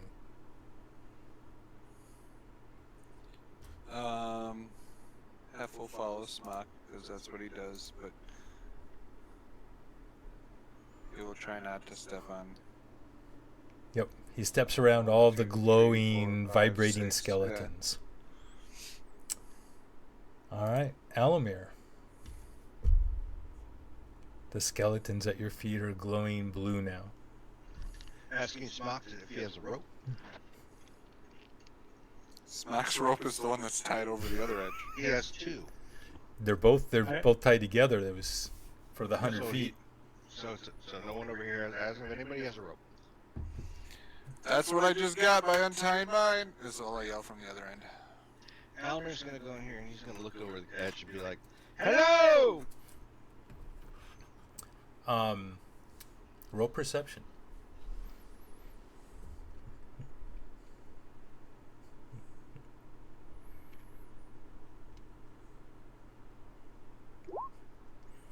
You very faintly hear an echo from whatever space is beyond. The noise definitely carried down and into a chamber. If he holds out his rope, I'm gonna masterfully tie it off up here somehow. Mm-hmm. And say, "Lower me down." Okay, that's going to take some. So you're attempting to tie it off around. So there's Around my waist, and then maybe Smock will anchor it, or Luna will anchor it, and Yep. let me go down. So that's some coordination that will have to take place. Spot, what do you do? I walk over, hand him the rope, and then jump in and slide down the wall using slow fall. Okay, so Spot. So he's got the rope to come down, but I'm at the bottom. I need you to make a Constitution saving throw, please. For holding my breath. Uh-oh. Because going into darkness, I would instinctually hold my breath. Doesn't matter. Yeah. By the way, at what point? 10 feet down? 20 feet down? Where is his head? As soon as so he drops as soon as he goes 2 feet, his body gets engulfed into the darkness and you can't see it 5. as it enters. All right, you are going to take this full damage. What is it? It's necrotic. What does it feel like to me? So Like my as you fall into the life is being darkness, pulled it's there is this seeping coldness that just draws the warmth and life force out of your body as you fall, as you go through the darkness, and you pass through this darkness. It only lasts for about 5 feet, and then you fall, and then you're through. And let me just Thanks for that 10, by the way, because it did get me through it. and you fall into and you land in stone in a solid stone room with you can't see any doors out of it. And there's an opening in the ceiling above you. But first, as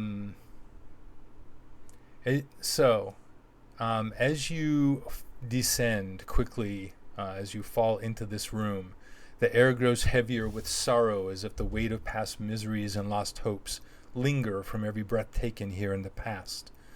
The atmosphere is oppressive, suffocating, as if the very essence of despair has seeped into the very fabric of this chamber. I need you... Oh... You gotta roll me my falling damage, because I reduce it by 50. However much damage. There's no way you can take that much damage from falling 20 feet. Okay. So you take no damage. Can we still communicate via our penance to a spot? You have to wait and try. You need to make... Here we go. You need to make a...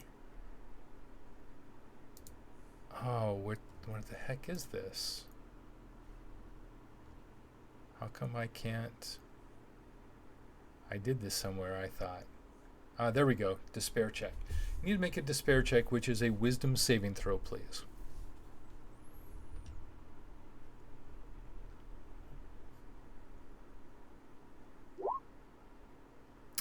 All right. You shake off this melancholy that tries to seep into your mind. And it is like a concentration of all that dark oppressive energy you felt since you've entered the Shadowfell. It is concentrated in this room.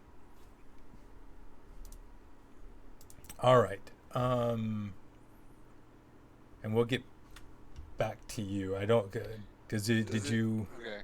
Is it a charm or frighten a feeling that I'm getting, or just depression? It's just like depression. This is just the Shadowfell. It's the miasma, the despair. It's called the despair. And you know that the room that you're in is about 12 feet tall. 12 feet up is the opening to the chimney. Does Hef have no light on him, technically? I can't see anything with Hef anymore that you moved my token. Oh, no Hef, because I always control Hef. I don't. Hold on a sec here. Let me give... There we go. Save. Now you have vision with Hef. Yep, now I can see everybody again. Hef has 60-foot infravision with the blessing of Bahamut that he was given. Same as Smock. So you can see heat signatures. No, it's dark vision. I'm sorry, not infravision. Dark vision. Oh, okay. All right. Jinx. Jinx will come down and join people carefully away from the skeletons. Actually, away from the skeletons. 66, yeah. I got 60-foot dark vision too. Luna, would you like to do something now? Can I communicate with Spot? You can try. What do you do? Send a message. See, are you okay down there? What's going on down there? And that's going to dictate what I do. You do hear him say that, Spot. I say it's very cold, like your life is being sucked out of you when you go through that blackness. But once you get down here, it's very depressing. But I'm okay.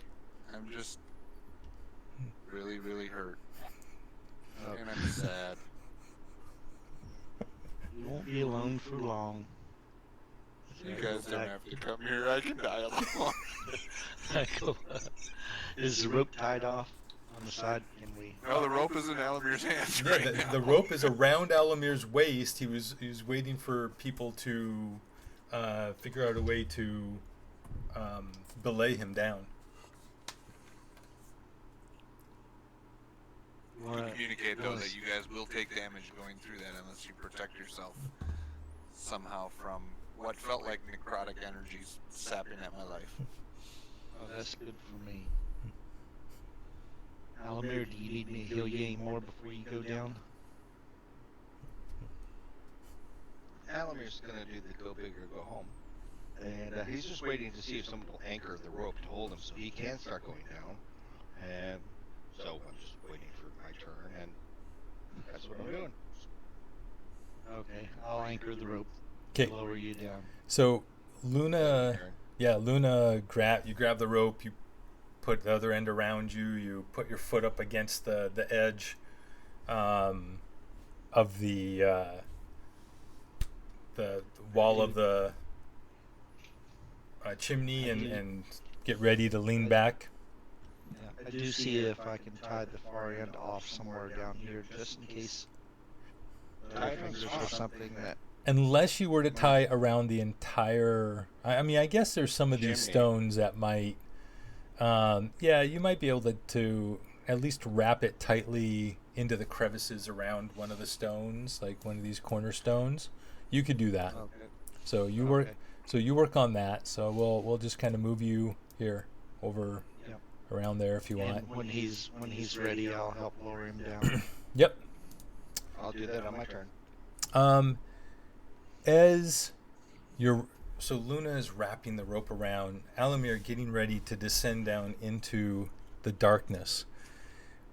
When you notice a flash of blue light coming from all the skeletons, the dark blue glow now flashes outward and rises from their bodies, and this blue light begins to streak quickly, one after another, just quickly, more and more and more, off the skeletons' bodies and towards the center. They rush by, some of it seeming to go through Jinx and more Luna and even more through Alamir and into the darkness of the hole. And as the last light plunges itself into the hole, the darkness goes away, and you can now see through it into see down below, and you see Spot. What is Spot exactly doing since he couldn't be seen a few minutes ago? Is he doing anything he's not supposed to? I'm down on my knees, meditating, trying to heal myself as much as I can. Gotcha. Okay. You're not Which sucking absolutely is ammonia. doing nothing, and I'm just sobbing there. You know, Aww. this is so depressing to be alone. All right. Well then. So I will go ahead and we will end the turn order. And we will go down the 20 feet to meet up with Crybaby. Let's see if we start crying. All right, and you all make your way down to the right here. You see you're on the next level. I look very gaunt, Whoop. Hold on. bleeding even more. We see the way out. The bruises and cuts on my arms and that have looked like they've ripped open even farther. Spot, Why? spot. What? I'm fine. It's just a flesh wound. Just go on. Leave me. I'm good. Just Dude, sad. I still think we need a short rest right here. But as each of you come in here, the same Yeah. melancholy affects each of you. Everyone needs to make a wisdom saving throw. But we're all next to Spot, or there's Smock, so we all get a plus like 100, right? What is that plus? 3 or 4? 6. 4. 4. Nice. Is it a spell? It's not a spell, but it is a magical effect. Okay. Plus 4. If it's an actual spell, it rolls with advantage. Oh, nice. Yeah, but no, So not a spell. So just plus 4. And it's Wisdom. Wisdom. Wisdom. Save. Yeesh.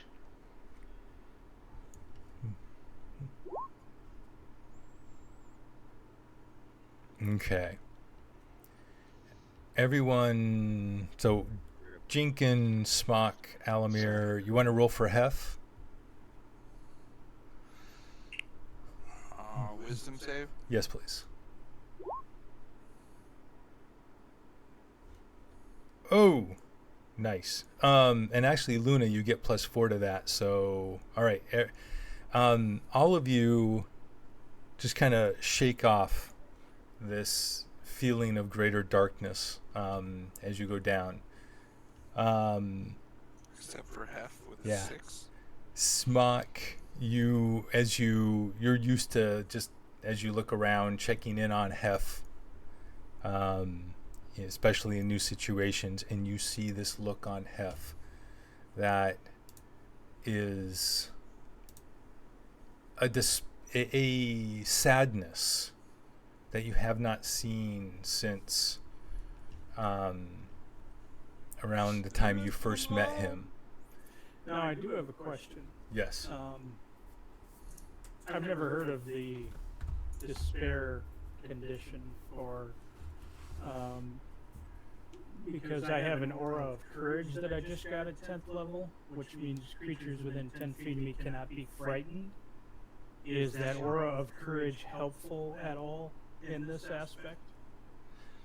Yeah, it's not fear.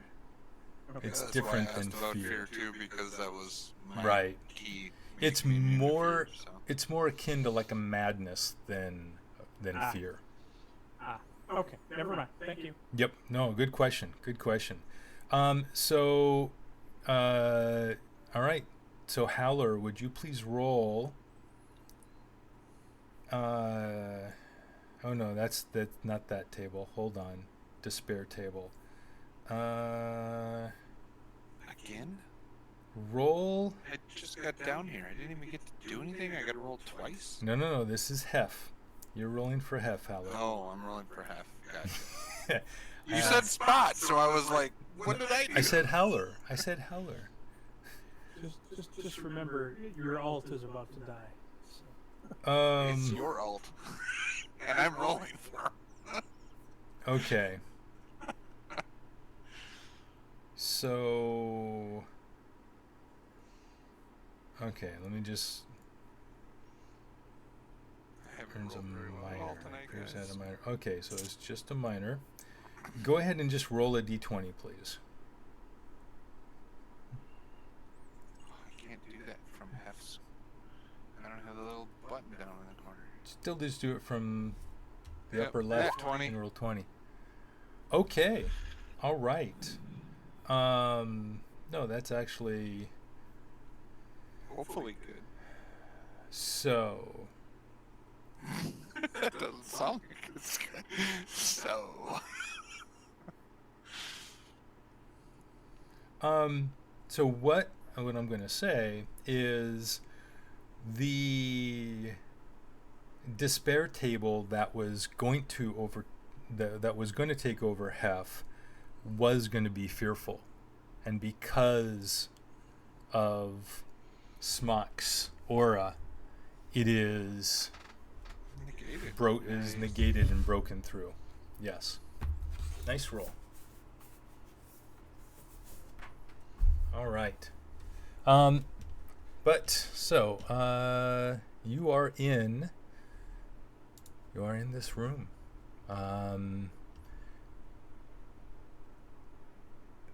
So okay, details. Here we go. The room that you're in is about 30 by 30 by 15. Well, technically 12 foot tall. It's just filled with gloom. The old stone floor is made of thick, irregular flagstones with smaller stones filling up the spaces in between them, and has been worn down by the passage of time. It bears scars of countless footsteps and is marred with cracks and patches of black moss. The stone walls, also cobbled together with large and small stones, are weathered and rough, but other than that, the room is empty, and you see no visible way to exit other than the chimney you descended from.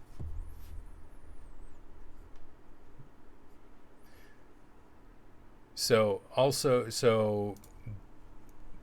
there's a lot of the challenges in this tower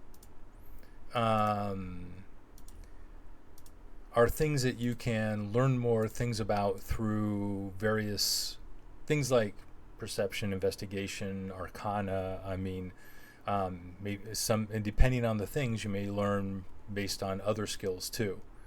There are clues that you can find based on what you do in each of these areas.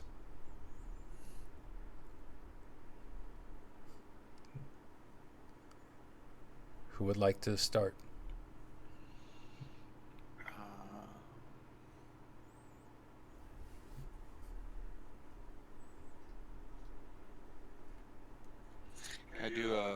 investigation check around the room to see if I notice anything odd, like cracks in the wall or a groove that doesn't look like it's filled in based on the stonework or whatever? There's a hidden door somehow, basically, is what I'm looking for.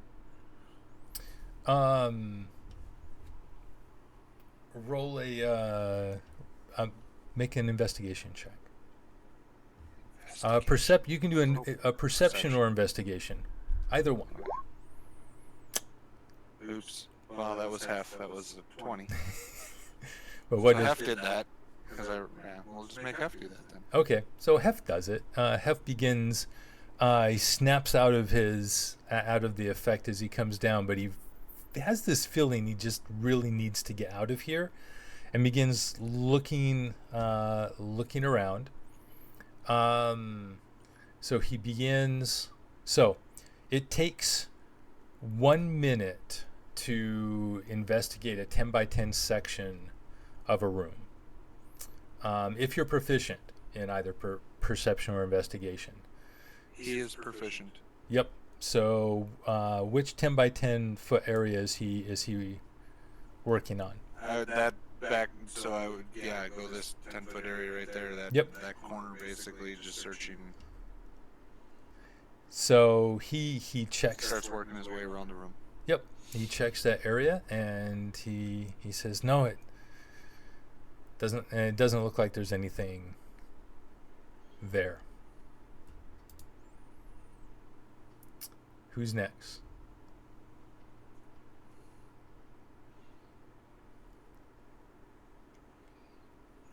I'll go over here and do perception of this 10-foot here. And I am proficient. Do we have to do proficient if we're trying to figure anything out with any other rolls? You don't have to do proficient. The DC is higher, and/or like if you're searching, it takes 4 times as long to search an area. So 4 minutes instead of 1. Can I rack my brain with a history check to see if I know anything about the Shadowfell, this tower specifically, that I can recall from conversations that we've had? Sure, go for it. And Luna, you check that corner, and you do not find anything. It looks solid.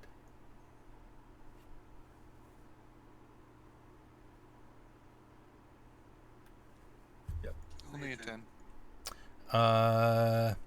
Yeah. And you remember that makes perfect sense to you is that the tower does focus the energy of the Shadowfell into it.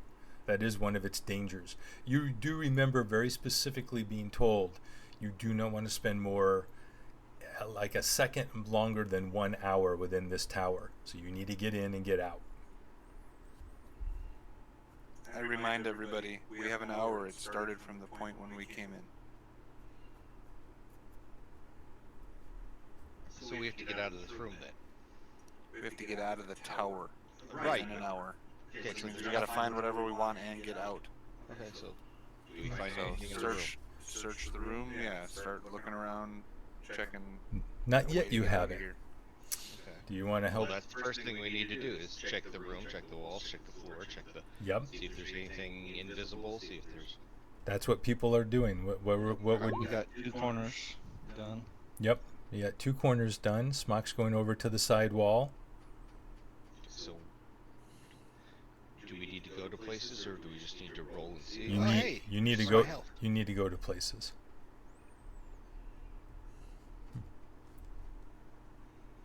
My health is accurate now. Those 2 corners are done, so if you want to check walls that are... Can I go over the next corner and do it again, or Shouldn't we be helping? Like having one assist and one do it systematically? Then I'll work with Smuck. And my perception's only a +3, but I can do the assist unless you're. What's your perception? Well, technically my perception's very wise, Okay. but again, I don't rip open my chest and go, oh, it's a +5, which it just might be, but Got it. Or actually, I pull an eyeball out. It says +5 on it. Okay. So I'll assist you. Okay. And what are y'all doing next? This area? So you're with advantage, Alamir. Yep. So, Alan. Ready for Wherever, that wherever, no, wherever Smock is Okay. where I'll go, 'cause I don't know where you guys. I see the 2 green boxes. That's all. So yeah. So Luna and Jinx were looking, and Alamir Smock looking up there, up top, and you do find a door, a secret door, a lined door in the wall.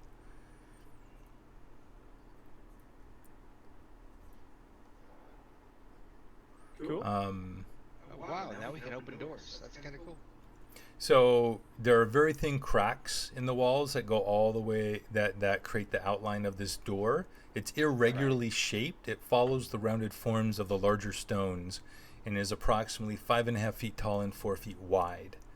But you see that you found the door itself not open. You cannot see how to open it. You found the door, and you need to find a way to open it. From the door, I will move over and sleight of hand check the wall for anything that I can find to see if I can.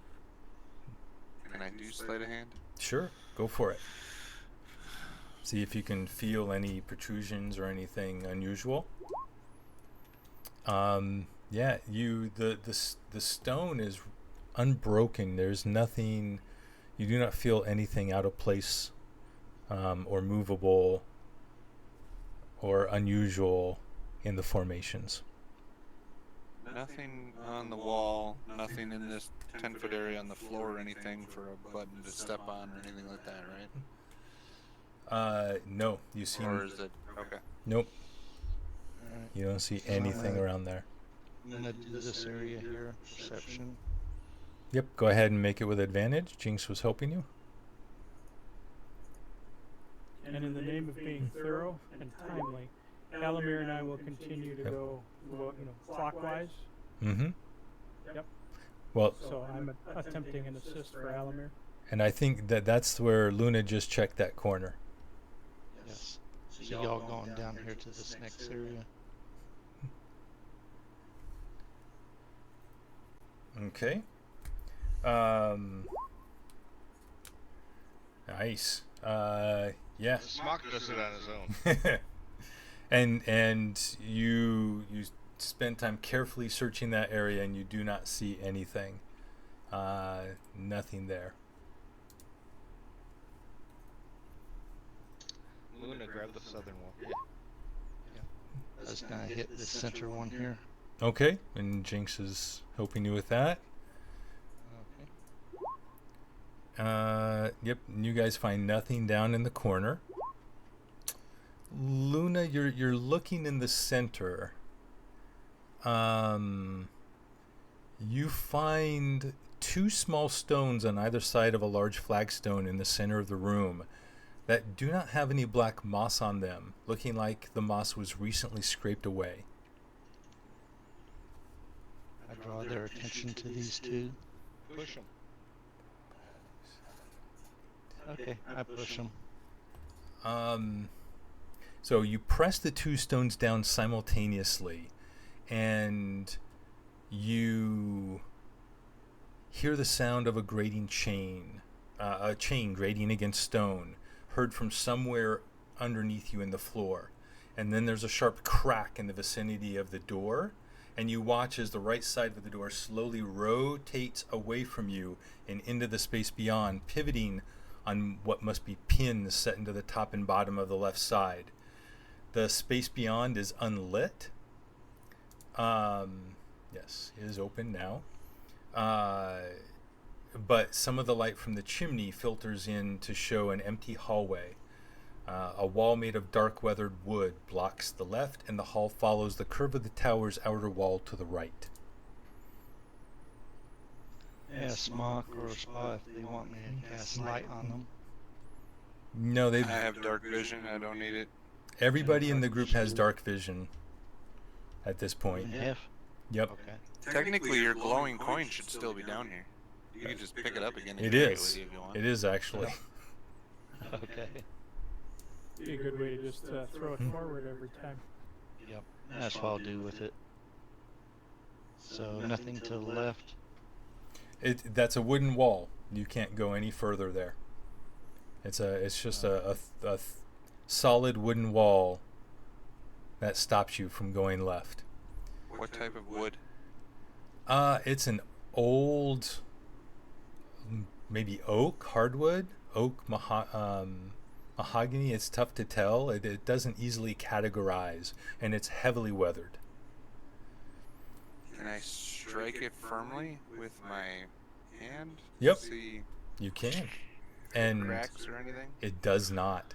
And it like you put like one of your full hits into it, and there is it doesn't even splinter a little bit like normal wood would. There's some kind of magical protection Yeah, in the you wood. go, seems weathered, but it's pretty solid. I don't think we can go that way. So around where Luna and Smock are investigating, you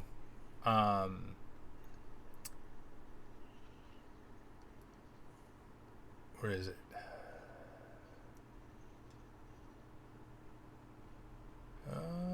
How come I ended up going down? Here we go.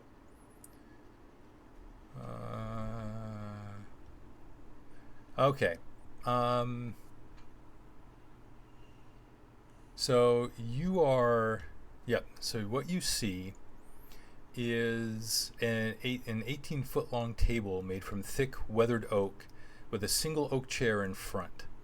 There are 6 large bottles of liquid. Each bottle is marked with an arcane rune standing for one of the types of elemental damage. Acid, cold, fire, lightning, poison, and thunder, which Alamir and Jinx immediately recognize. The liquid in each bottle is hazy white, like watered down milk, and it looks like each bottle is about half full. The chair that's next to Smock is marked with a strange arcane rune. Can And I decipher it? make an Arcana check.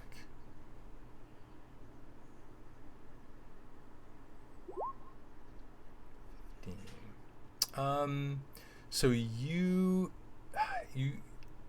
recognize a couple of meanings of this rune. It is instinct and guardianship. And you notice that there's another similar table to the south, further around.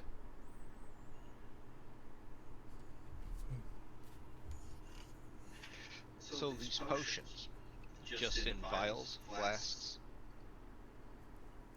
They are jars, cups. they're bottles. They're bottles. And then they each have the symbol that you're saying, one of potion, one of poison, one of fire, Jeff's one of... going Acid, cold, fire, lightning, poison, thunder. Yes. up over here. Yes. Alamir's going to take them because we might need them.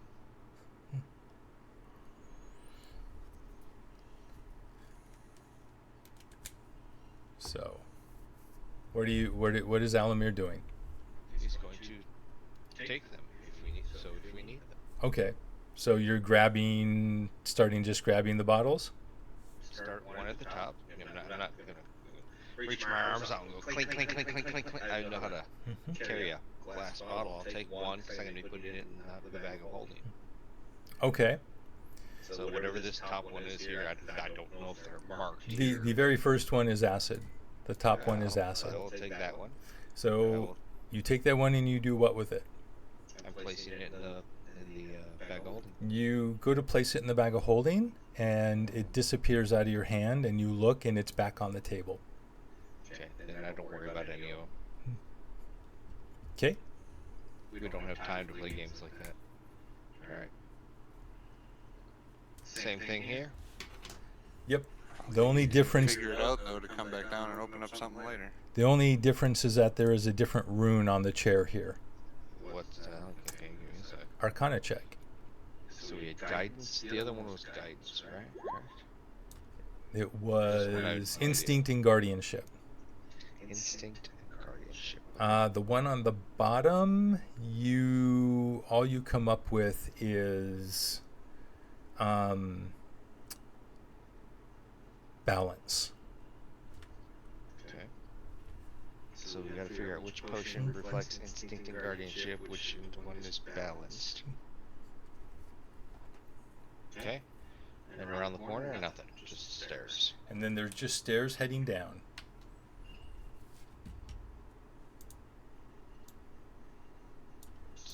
So that's an arrow of. So Up? arrows show up. Yes, exactly. Okay. Okay. All right. So you're all going for the stairs. As you get to the stairs, the hallway of this level behind you begins to fill with a blue fog, the same blue fog that you have gone through in the Shadowlands outside. It just begins to slowly fill this room. What happens if we step back towards the table? Does it dissipate? Nope, it doesn't.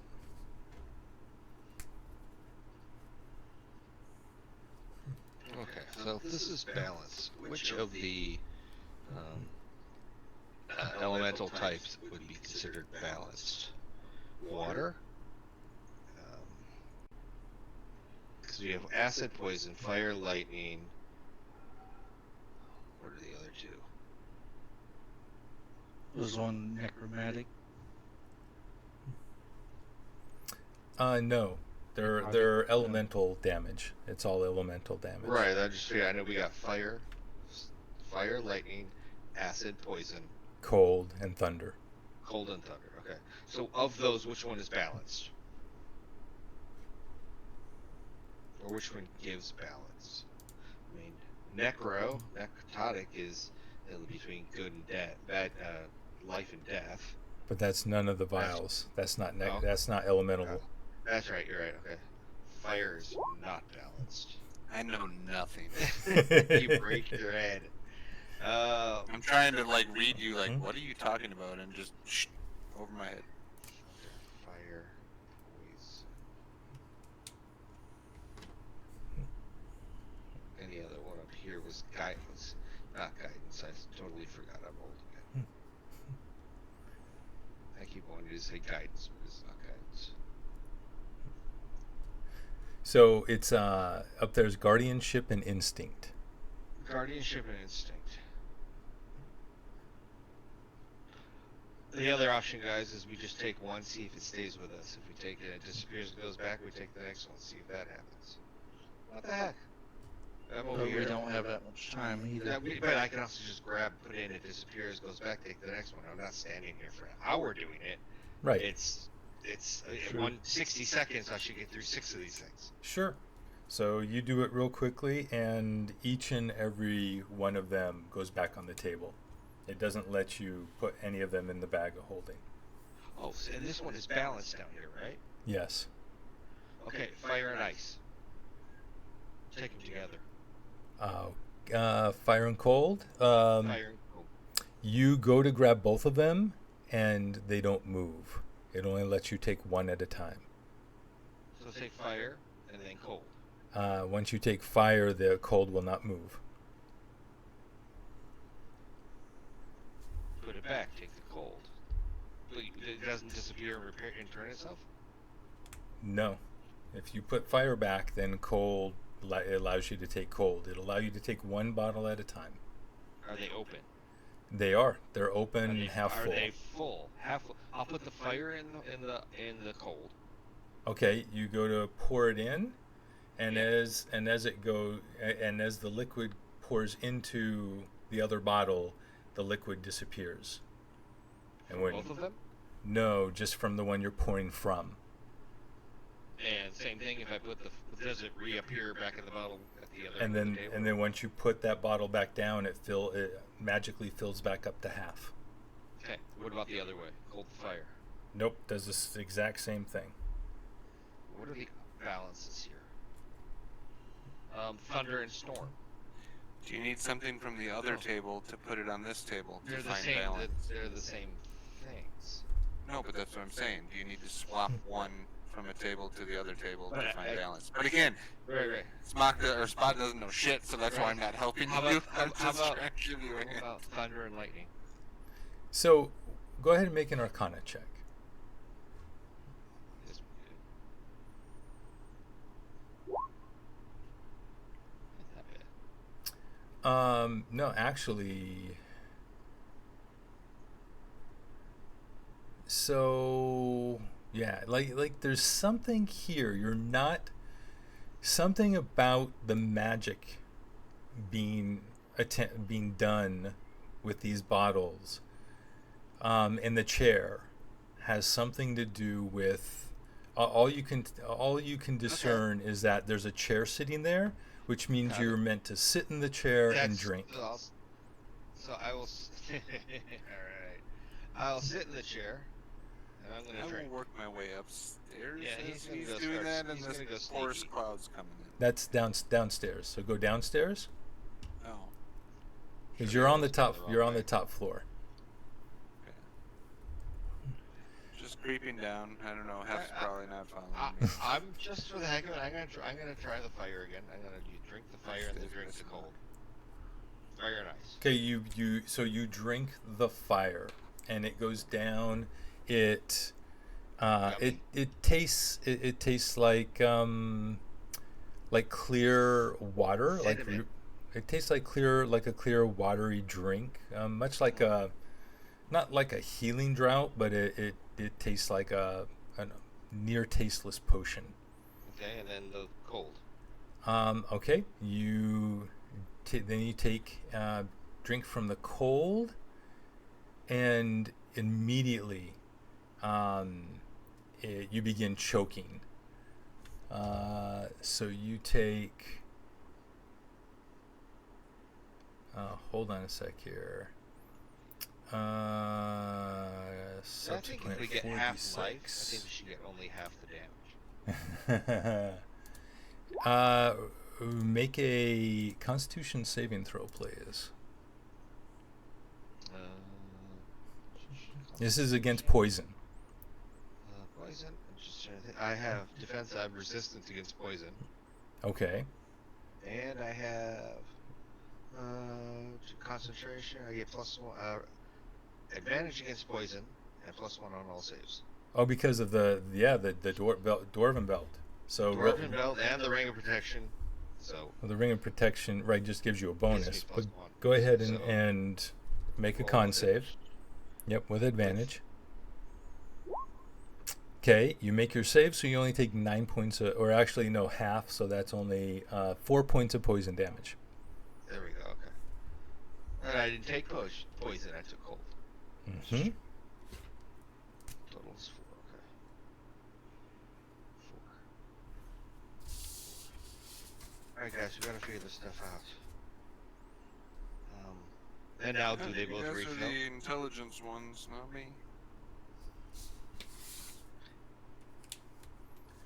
Okay. Did I learn anything from that? Let's see. Maybe. Okay. Learn You not to do that again. you also from you, what your insight infers to you is that you were poisoned because you tried drinking. It didn't matter what you drank, just because you tried drinking again. It's a one. The magic was meant to be used one time. Okay, so did all of them fill back up? They're all half. Yes, they're all at half. Okay. So the fire that I took, I'll take the fire again then. Okay. Since they completely filled back When up. when I say take once, I mean drink once, period. Okay. It's okay. a one-time use. Okay. So That's what your Arcana and Insight. your Insight would have told you. So That you is drink that one, don't drink another one. Don't I take didn't. another one, move on. I took fire. Okay, so I'll go over here. Now this one is, I'm going to say guidance again, even though it's not. I'm going to sit down, and I'm going to take the... roll an Arcana for me. Alright, let's just see what happens here. Yeah, you are fairly confident that this is the ritual is for the entire room, both tables, which means you will most likely poison yourself again if you drink from any of the other bottles. Okay, so I'm going to let everybody else take one bottle if they want. I'm going to say, hey guys, have a seat in the chair, take one bottle. Drink one bottle. Because maybe it gives you guys the specific resistance to that type. I don't know. So Luna took the same one I took.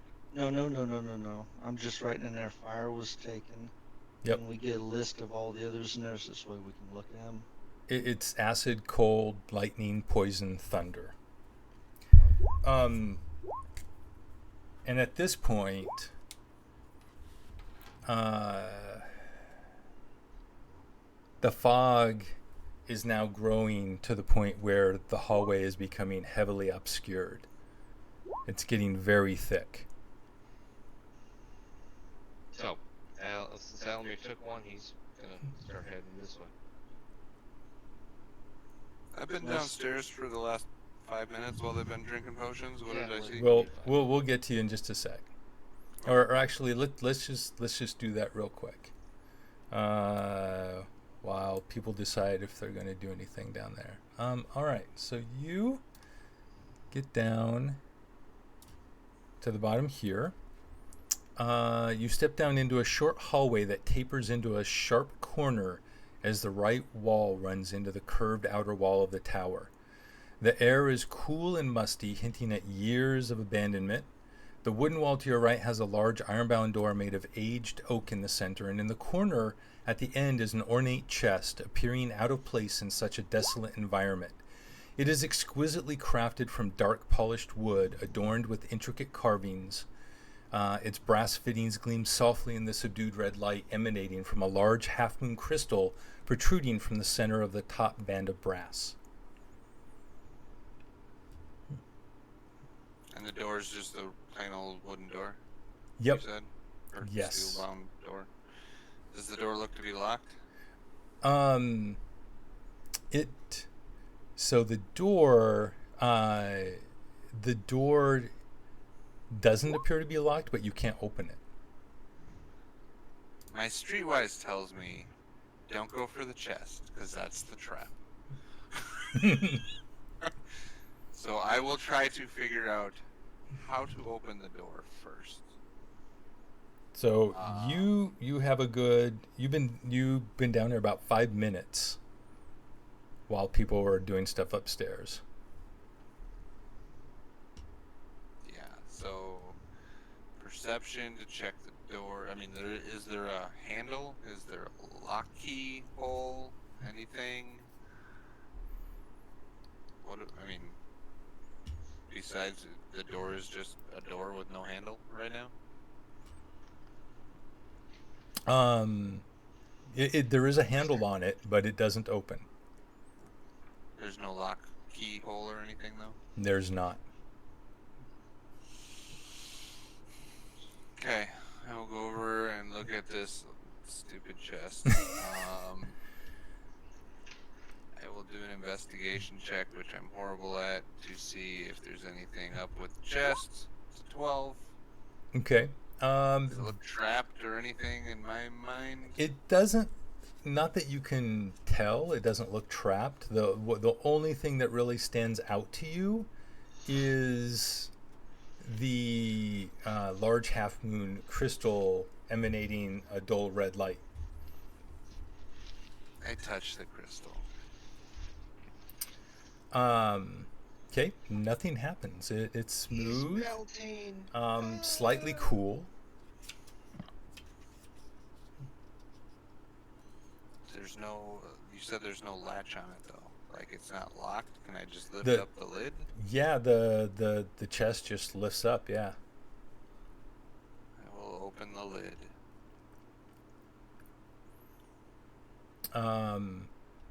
It grows teeth and eats me. They come down to not find me in the hallway. Did you try to open this door? Did you try the handle and open it? Yeah, because you told me that the handle would move, so I'm assuming I tried the handle. Okay, my bad. It emitted a pulse into the room. Roll a d6.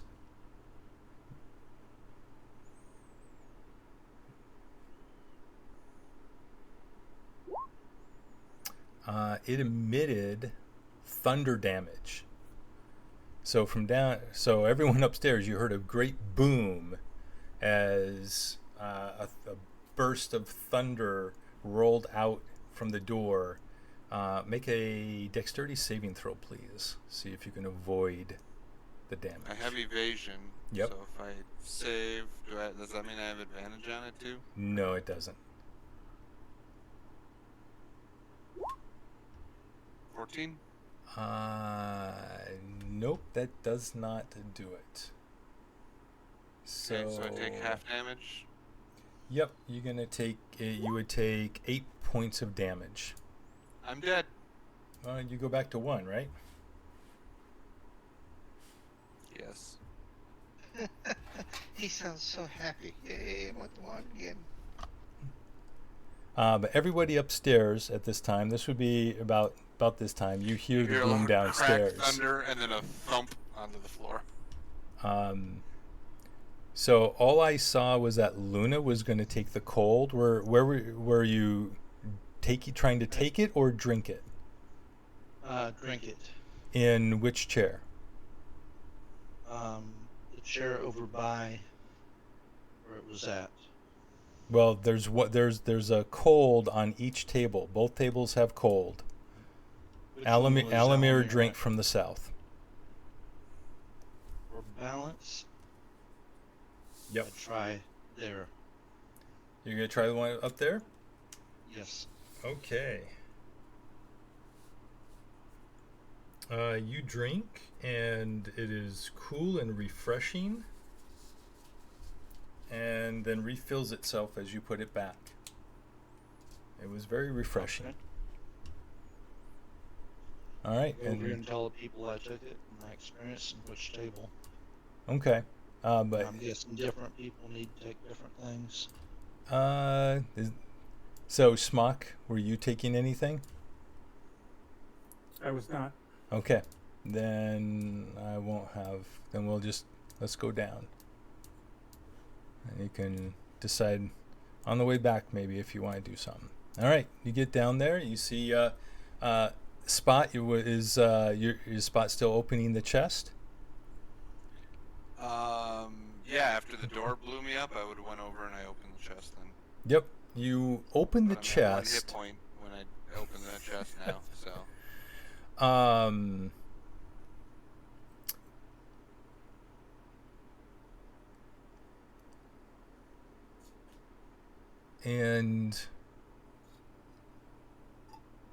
And then this door swings open.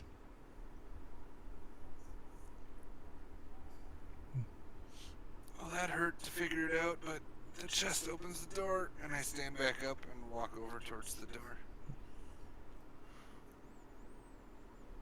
And you enter this I don't know why large. it's not updating my bar, but 50. I see I see it all updating. yeah. Well, my little green circle thing says 1, but my bar still says 28 of 36, so or 63. See, I see one of 63. Okay. At least it's working.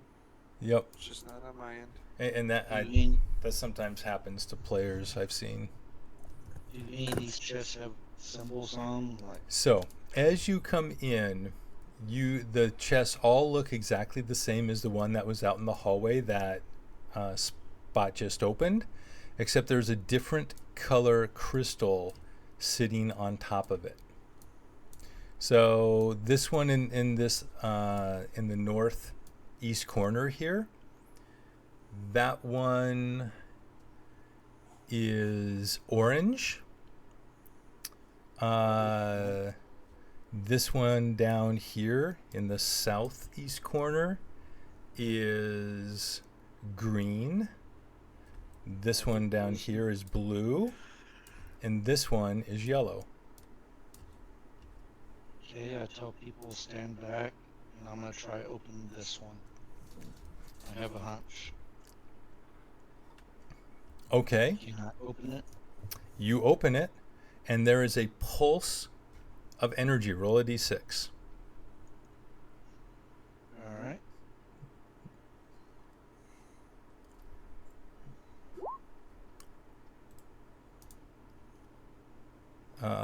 2. It is a pulse of cold energy that emanates throughout the entire room. I need everyone to make dexterity saving throws, please. So is it force?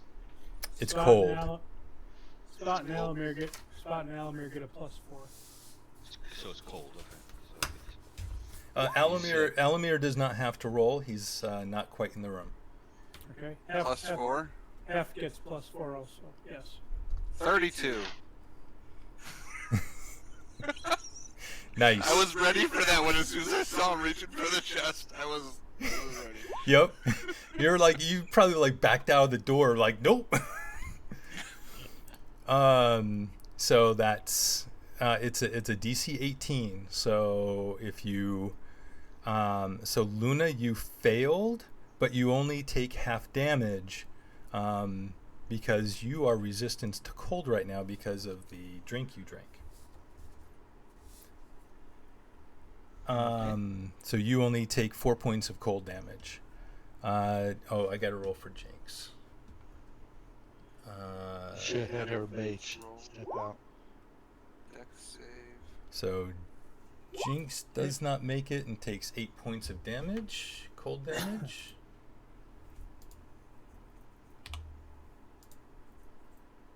So off of 10 hit points. How did Hef do?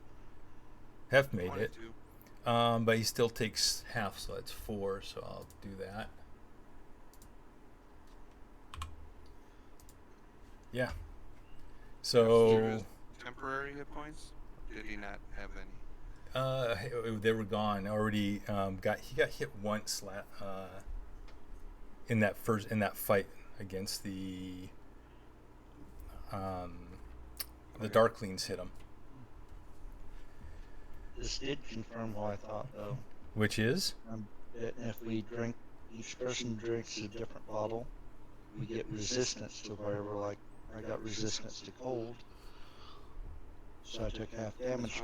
Next time, everybody drank the blue one. Everybody would get resistance to cold. but we have a different person drink a different bottle, and then everybody stand outside that room except that one person opens chest that correlates with that bottle. Like green for poison, and then Or you just give it to a guy Alamar. who can dodge really well, and he kind of trap like that. But right now he's only at 1 hit point. So I'll give you some, So he can dodge. He just dodges. and I can revive you.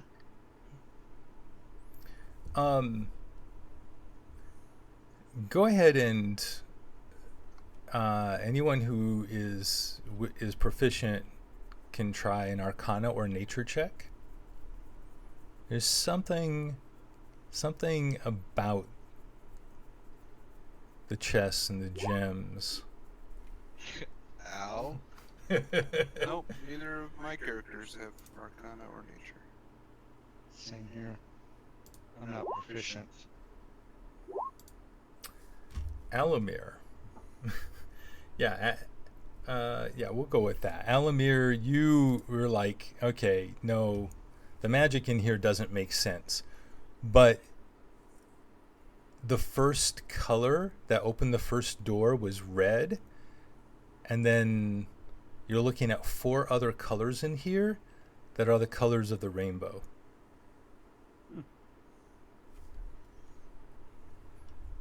The next color after red in the rainbow would be orange.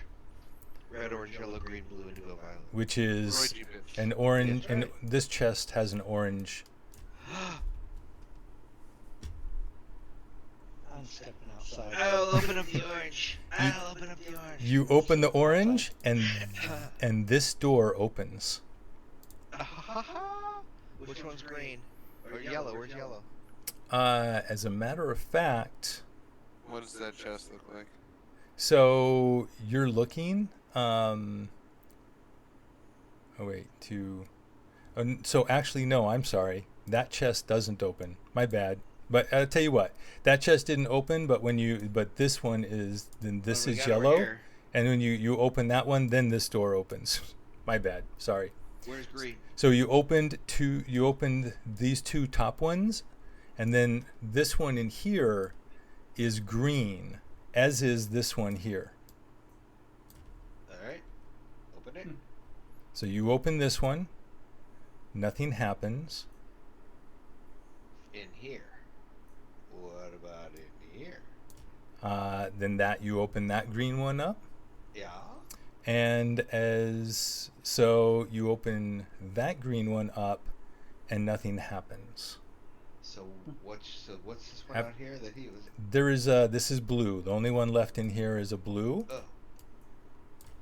Which he opened, and that's why he got hit. Or no, it just pulsed. But It if pulsed. it's but if you didn't do it in order, so now open Correct, the it blue. didn't open. So you open that one, and this door opens up. And is there an indigo or a violet color? So both of these are indigo. One then the other. You do one, then the other, and this door opens up. Woohoo! See what happens when you have a science teacher. And then Smock looks around. There is. So, and actually, I'm sorry. Then we do this. This door also opened. Because of the indigos. Got it. Yes. And then down here is a violet chest. Yay! Indigo violet. And that opens. And this that one. opens this one. And there are stairs going down. So,